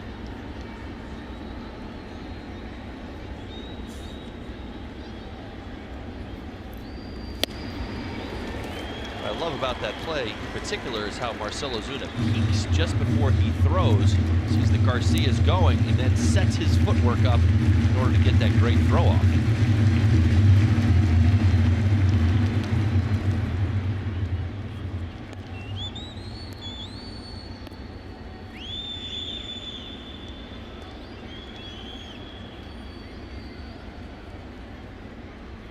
One, two. Bear Claw on to first. Freeman gets to third. Let's show you this one more time. This is what I'm talking about, what I see. Watch. Look right there. That's what we're talking about. As soon as he fields that ball, he's anticipating what he has to set up right there. He sees Garcia going. Nice spin move right there. Gets his feet underneath him and gets off a fantastic throw. Dietrich over there at third base and a bang bang play. This inning in check so far.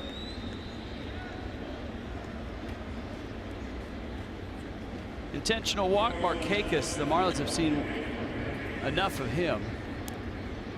So he's down at first, and it's going to be Kurt Suzuki whom Bear Claw goes after here.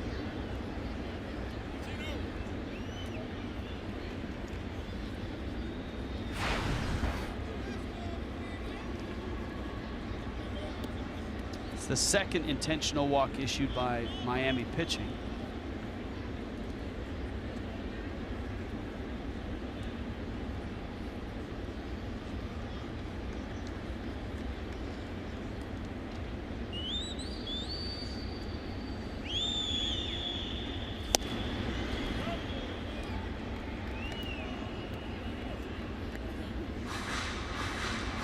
Miami has issued on the season 15 intentional walks.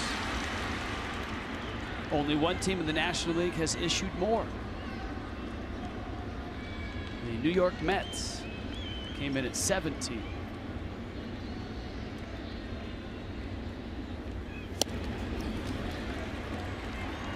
Ball and strike.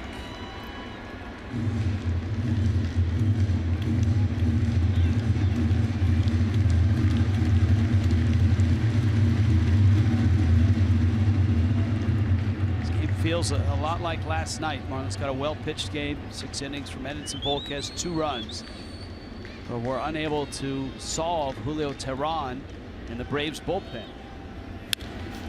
Today it's been R.A. Dickey and his knuckleballs that has shut the Marlins out in 6 innings on just 3 hits. And Dickey is at a very sustainable pitch pace here. He's at 72 pitches after 6 innings. Right.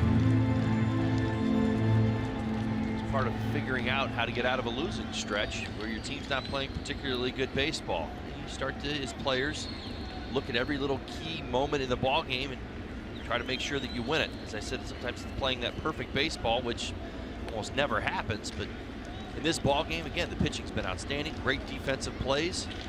Just wait for that offense to get in gear.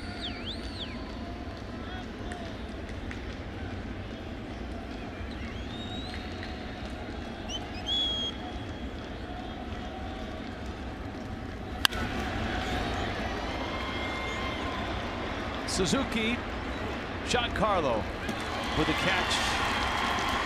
Well, you talk about Mother's Day and the Marlins in this ballpark. First year of the park. That was a Mother's Day grand slam. As the Marlins walked off against the Mets. He's coming up.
Unlimited baseball break brought to you by T-Mobile.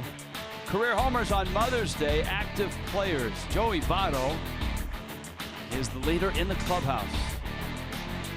Some great names on there. Bautista, Beltran, Party at Napoli's, Robinson Cano, and I am not a machine, but a homer on Mother's Day, Albert Pujols.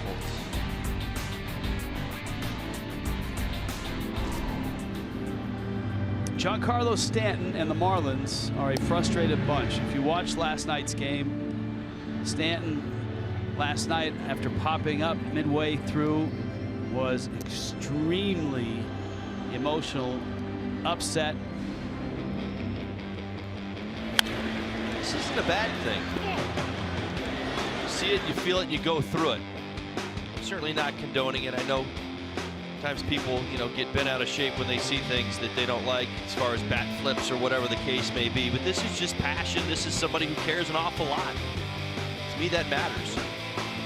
You see the frustration right there as Giancarlo Stanton and the rest of this Marlins group continues to try to find their way out of this thing. As we said at the outset, if you're frustrated as a hitter, as a team, if you want to come out and be aggressive and grab this win, this is absolutely the wrong guy to be facing, and that is R.A. Dickey, a knuckleballer who feeds off of over-aggressive swings. If you're not patient at the plate, R.A. Dickey will chew you up, and the Marlins in this one have just 3 hits, have not scored a run. Stanton in the ball game has struck out and popped out. Now the strikeout was a contentious one. It was a knuckleball that looked by all accounts to be inside, and he comes up here in the 7th. Derek Dietrich and A.J. Ellis behind him, and as we noted, R.A. Dickey's got plenty of ammunition left. This is not like a guy who's been out there throwing mid-90s for 6 innings. This is the 7th inning. He's at 72 pitches. Stanton and Dickey.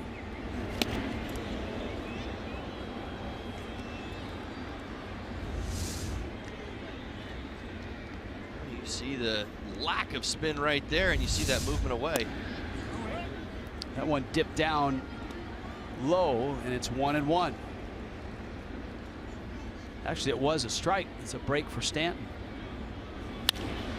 Drills that ball into right center field. That is going to the wall, and Giancarlo's got extra bases to open up the 7th. Really nice adjustment by Stanton in that at bat. Absolutely. Think back to the first swing, pulled off, almost like he was going for the downs, was going to try and tie this thing up with one swing of the bat. Now, knuckleball out over the plate, stays through it. Look at the extension, look at the eyes. I told you earlier, the eyes don't lie. When you see them through the swing right there on a pitch away, righty on righty, you know what the mindset was. Giancarlo Stanton made an adjustment right there, stayed through this swing, picked up a big double to start this inning. Now let's see if Miami can get him over, get him in. Derek Dietrich, who has bounced out and been hit by a pitch. A knuckleball came in and hit him on the foot.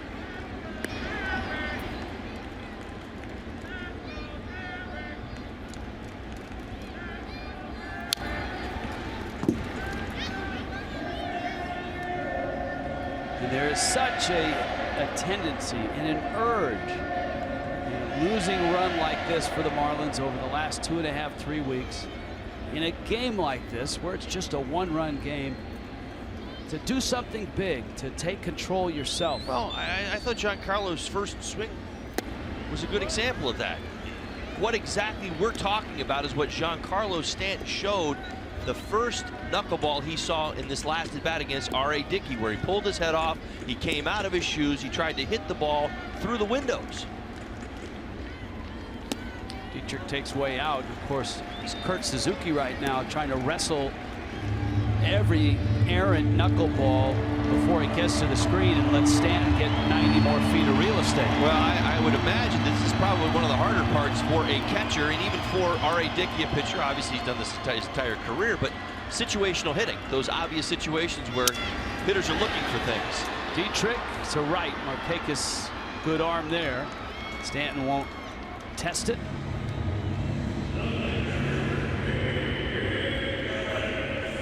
And an out here in the 7th. Now, A.J. Ellis, and you got J.T. Riddle on deck. Atlanta's bullpen is active for the first time. You see those socks that Dickey is wearing. If you're interested in contributing to the cause today, which is the Susan B. Komen Fund and Stand Up to Cancer, those are Stance socks, the official sock of Major League Baseball. The New Era caps, the New Era uniforms, those socks, and a lot of the Mother's Day stuff is online right now, and you can buy that at MLB.com/auction. That's bats and uniforms, or just go to MLB.com/shop, and you can buy the Mother's Day gear, and the royalties of those from Major League Baseball will go to, in an equal amount, the Susan B. Komen Fund and Stand Up to Cancer. I know we spent a lot of time talking about pink this and pink that and the ribbon this and all that. Aren't these shoes cool? But there is a cause, and it's a really good one. So hop online if you're watching at home. Take a look at some of the stuff that you can get for a great cause. Dickey's not happy. He thought that pitch previous was a strike. And even knuckleballers get mad.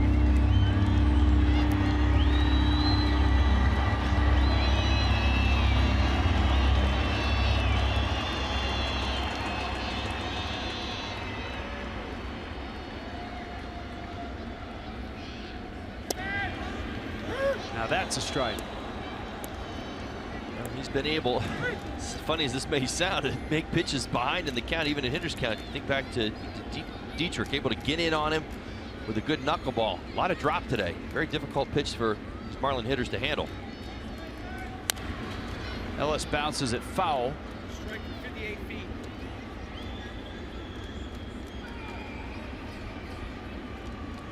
I don't know if that was Marvin Hudson who said that. But somebody around the plate said that was a strike for 58 feet. I was interpreting it. I was like, wait. Did he say 38 feet? 58? Oh, that's close, and it's a walk. And Ellis is aboard. And Dickey's angry right now. Yeah.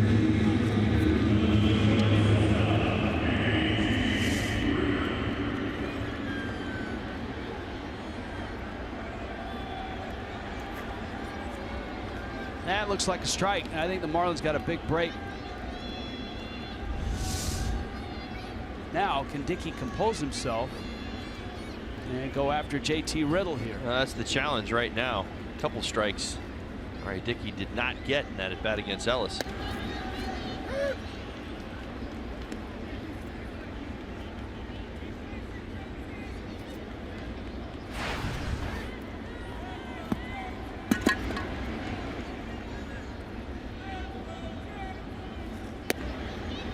In looking at that pitch on the MLB app, it has plenty of the plate and it's right at the top. I mean, it's right up against the line. So it's borderline and it can go either way.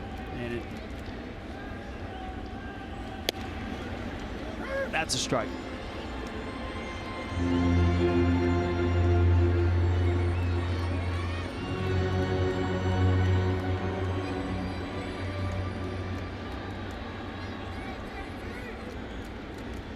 One and two on the rookie shortstop.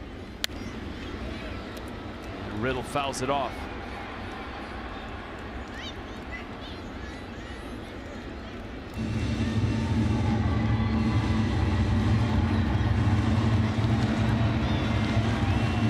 Remember, we told you long ago that the best numbers against Dickey were Tyler Moore's. He's on deck. There they are. Whether he gets to face him or not, we don't know yet. Because the Braves have a couple of arms ready in the bullpen. The Braves know those numbers. They're looking at them. That's why they have double barrel action down in their bullpen. Ramirez and Freeman both getting loose.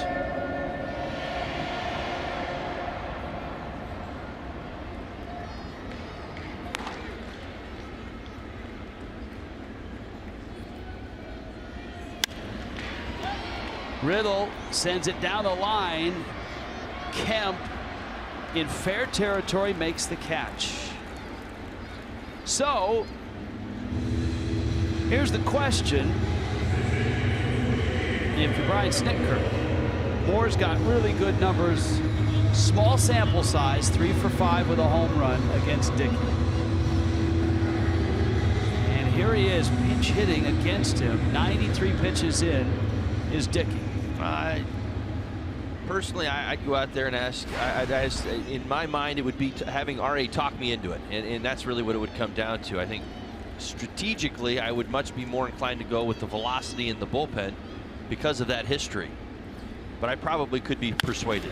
Tyler Moore, left center field. That ball's deep, and it's gone! He hit it out!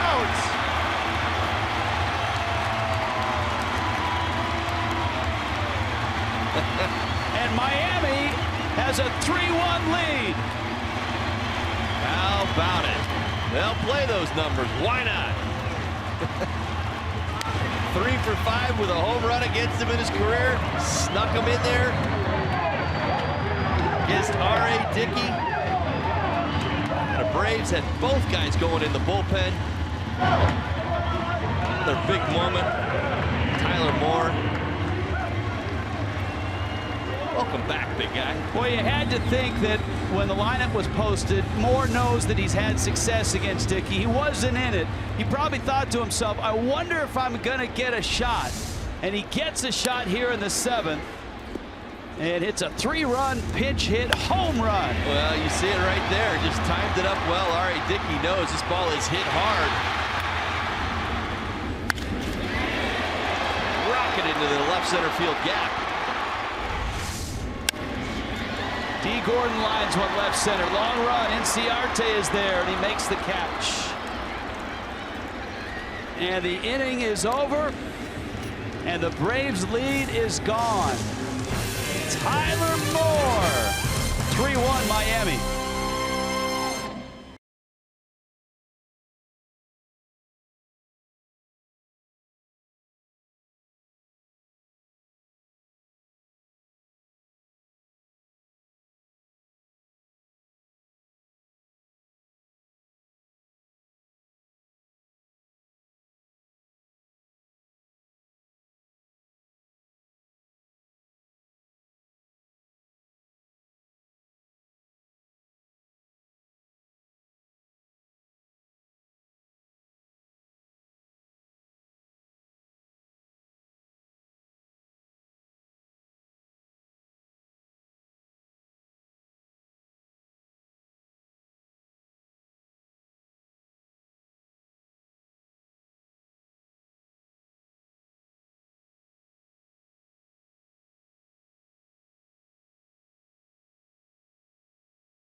it all day.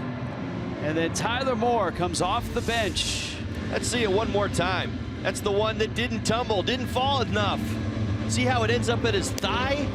Started out above the waist. Tyler Moore got into it, got all of it. How the emotion here at Marlins Park has changed with one swing of the bat. Look at the fans rising. Look at the Marlins rising. Waiting for that elusive big hit. Finally getting it from none other than Tyler Moore.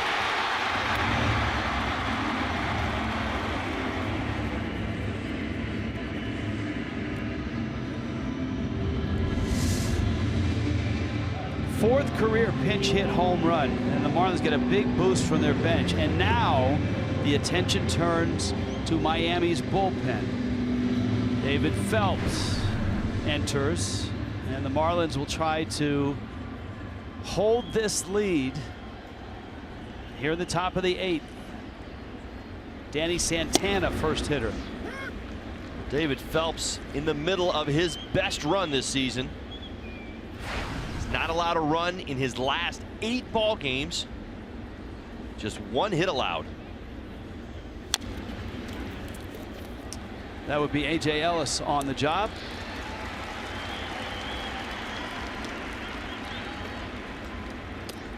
The 2017 Esurance Major League Baseball All-Star Game ballot is online, and it's ready for you. It's your chance to choose your favorite player.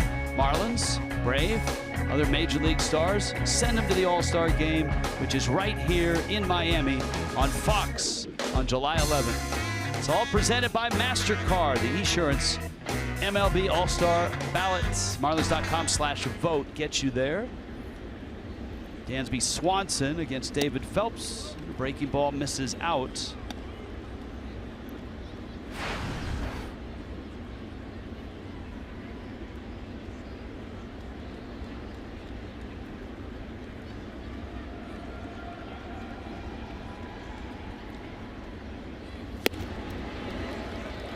Phelps with a fastball. Ball and a strike. One thing that I've really been noticing about Phelpsy here in this great run that he's been on is kind of a combination of slow and go. See how slow and deliberate, and then he kind of accelerates through his mechanics right there. And I think he was searching for a little bit earlier in the season. 96 on that fastball.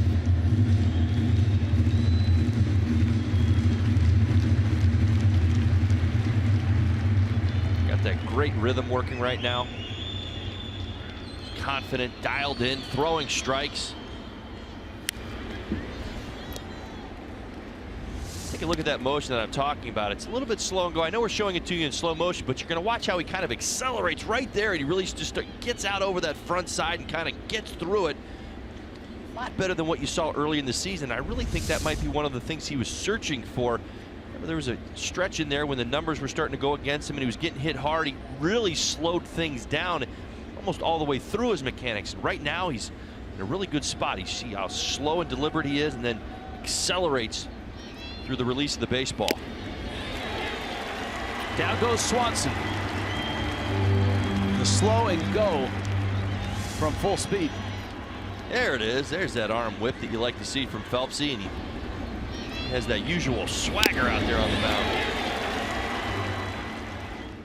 Good fastball at the top of the zone. Foul tip by Swanson.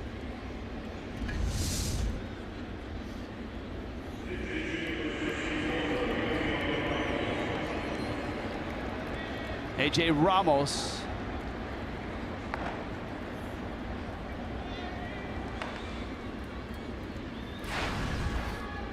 There's Bonifacio.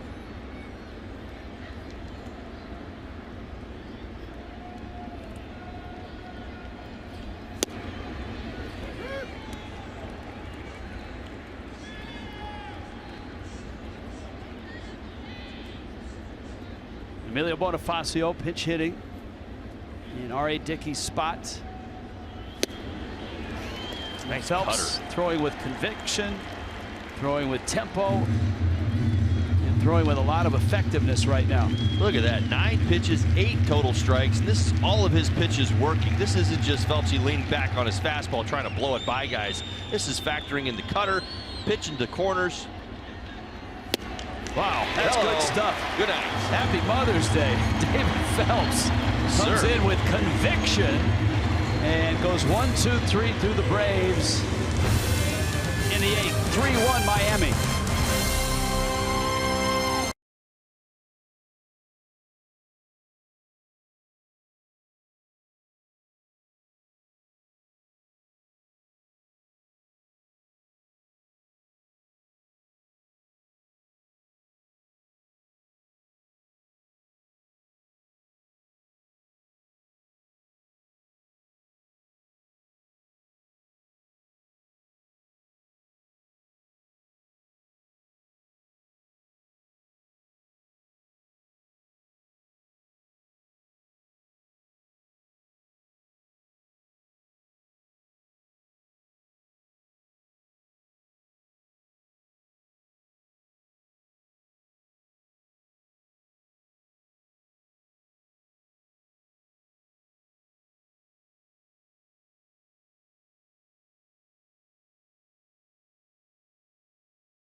So throughout my career, even like early baseball when I was a little kid, you know, my mom was the one that would take me everywhere. My dad had my older brother, and my mom was the one that always ended up driving me to my games.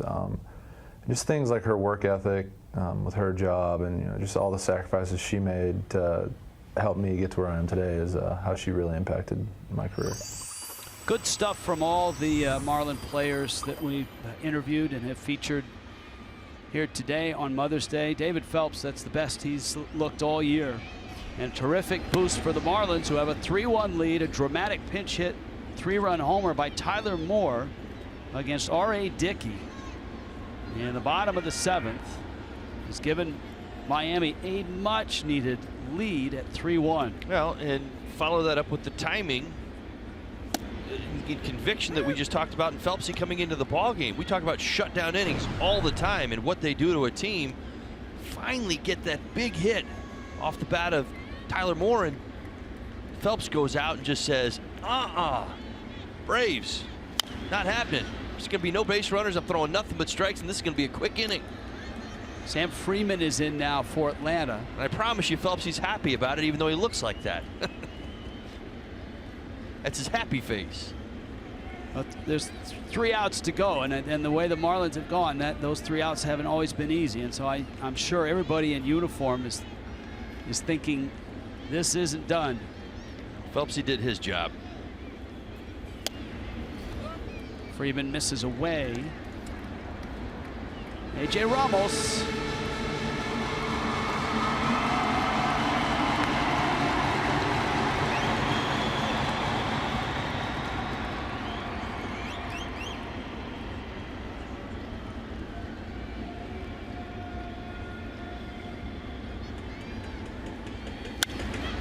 Yelich, a hard grounder to Swanson at shorts.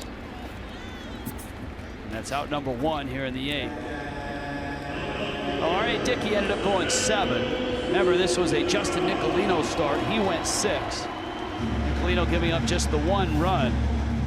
Kyle Bearclaw, a scoreless 7th. He's in line for the win if the Marlins can close it out in the 9th. And here is Ozuna, who was 2 for 3.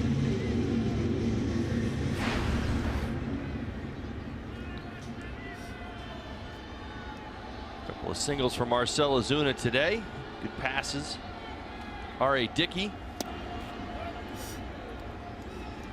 The best ball he hit was the double play ball, actually, in the 6th inning. One hop smash that Dansby Swanson had to defend himself from. Fortunately, did it very successfully and turned a double play.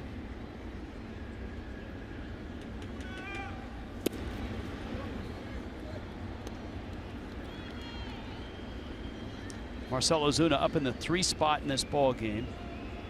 Don Mattingly moving Justin Bour behind him. And Stanton behind Bour. There's the changeup from Freeman right there. The hard throwing lefty really staying away from Ozuna and his power.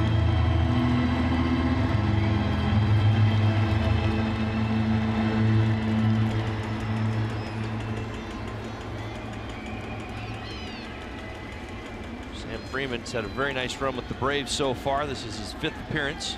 He's not allowed a run, earned run.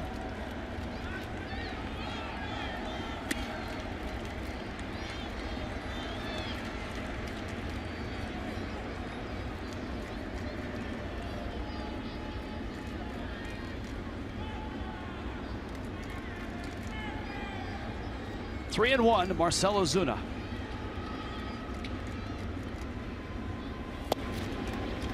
And Ozuna walks, and up comes Bour.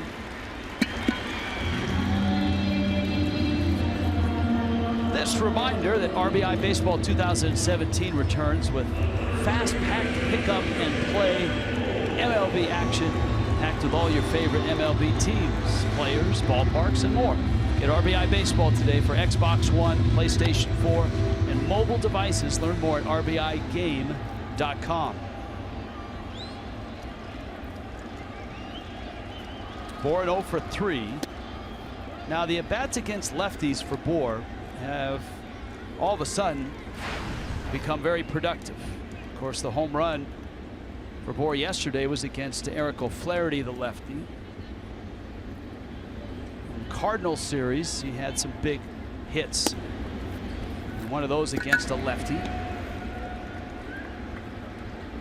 sure Justin Bour would tell you it's the consistency and the opportunity that's come along with it. The more success he's had is really a byproduct of seeing lefties and being given the opportunity to be in there against them. It's an RBI single against Brett Cecil in the Cardinals series.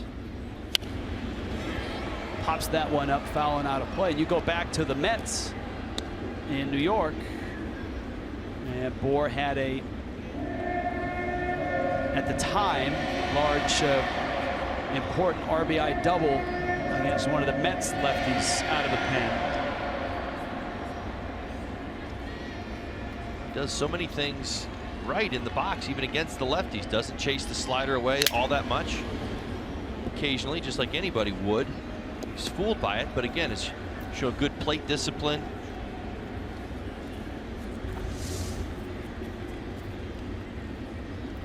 You see 95 redirected right off the face mask. Kurt Suzuki.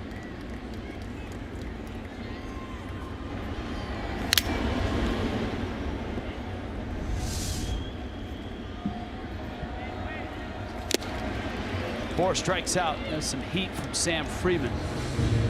95 miles an hour. A.J. Ramos gets the top of the order. Inciarte, Garcia, and Freeman.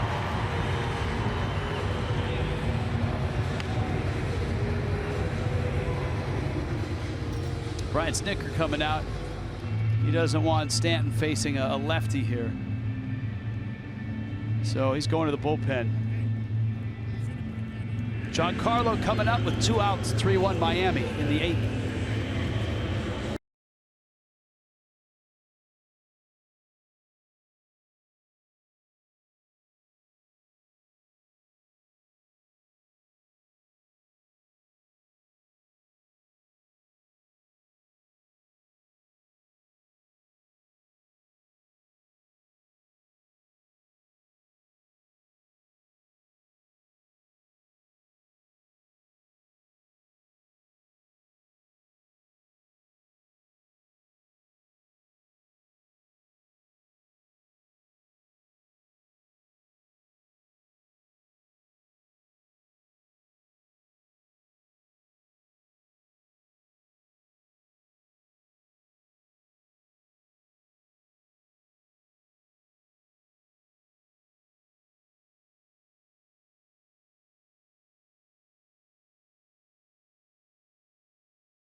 Tomorrow night, the Houston Astros arrive. Joe Musgrove, Dan Straley. That's a pretty fun matchup. A lot of breaking balls, especially from Musgrove tomorrow night. Marlins and Astros, a 3-game series. Monday night, Tuesday night. We start those nights at 6:30. Stanton's up. Jason Mott's in, and he misses outside. Mott, Marlins saw a lot of him as a St. Louis Cardinal. And here he is with the Atlanta Braves.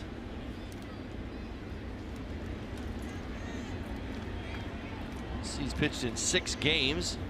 Pretty nice little run here. Coming over to the Atlanta Braves.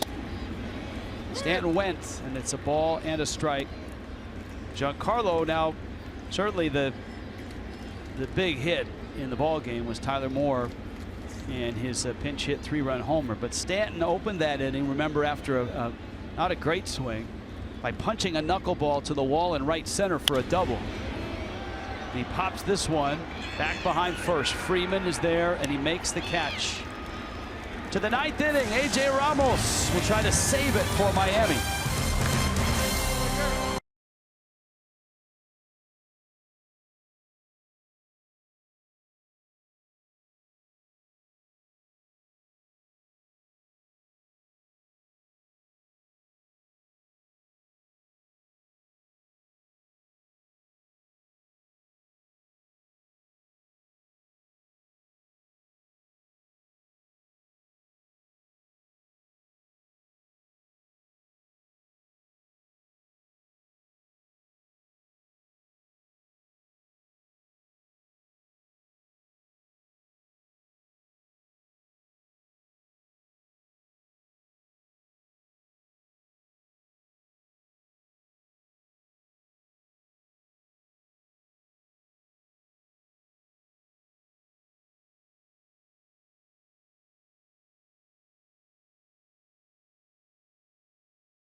Is brought to you by Southwest. Transparency, low fares, nothing to hide.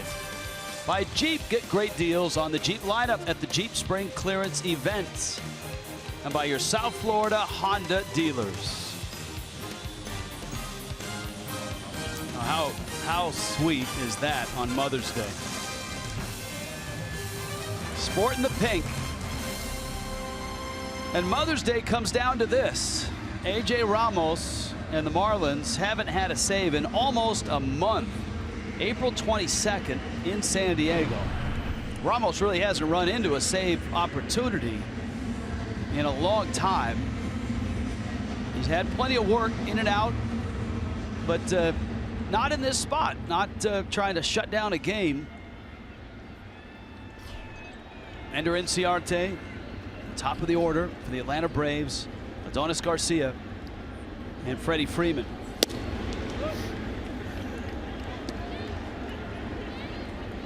Inciarte has a couple of hits. Of course, Freeman, if anybody reaches, you've got Kemp and then Markakis. Ramos misses down low. AJ, of course, from Lubbock, Texas. His mom, Cynthia, is here for the 2nd year in a row on Mother's Day. Terrific article in the Miami Herald by Ethan Bauer about AJ and his mom. And a great story of his high school. There she is. There's Mom. In his high school summer league, he's pitching one day. He's not pitching well, and the coach pulls him out of the game and says, if you're not going to pitch right, we're taking you out of the game. In fact, better yet, go home. You're not going to pitch right. And so in the car ride, AJ's mom has to take him home, and that's not an easy car ride to make, right? Coach just took him out of the game and told him to go home. Right. And his mom turns to him and says, "It's okay, baby. Sometimes I just can't stand your coach." And AJ looked at his mom and said, "Mom, that's your husband." And she said, "That's right, baby. That's why I can say that." It was AJ's dad. Right. It was the coach. 3-2 is out. And Inciarte is aboard.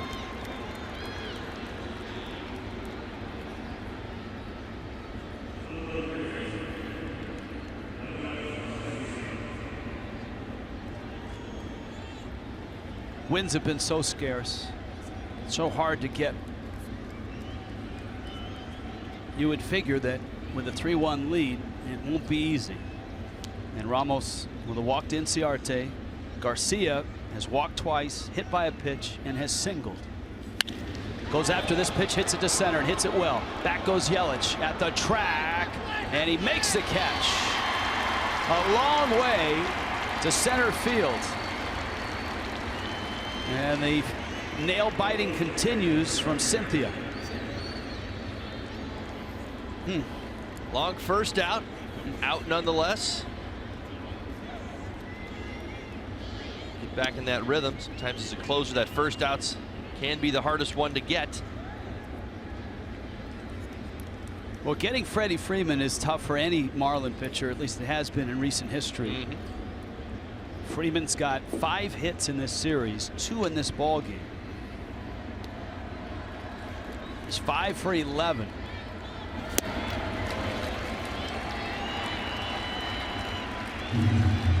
Great first pitch right there. Freddie Freeman picked up a base hit on a single. His first at bat has shown some aggressiveness in this series, as you see, 5 for 11 early in the count. AJ, nice job staying down in the zone with that first pitch. As anxious as fans are, or players are, when the closer's in and the pressure is up and you're trying to close a game, can you imagine what it would be like to be mom? You're saying what I thought about a minute ago, and I chose not to say it because I think there's a lot of anxiety that comes along with it. Just missed. I really do. I can only imagine. Moms of major leaguers, they live with a lot of anxiety. Wives as well. They live through their sons and their spouses, and these situations, depending on their roles, can be very emotional. 1-2. Got him! 2 outs.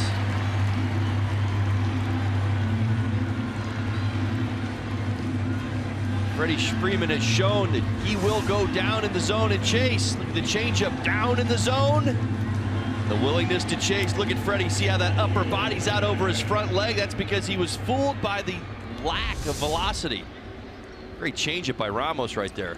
Matt Kemp now is all that stands between Miami and a Mother's Day win. AJ Ramos' mom watching. Runner goes, and a strike. AJ Ellis on his way out to talk to Ramos. Well, Matt Kemp comes into this ball game with a 13-game hitting streak. Does not have a hit today.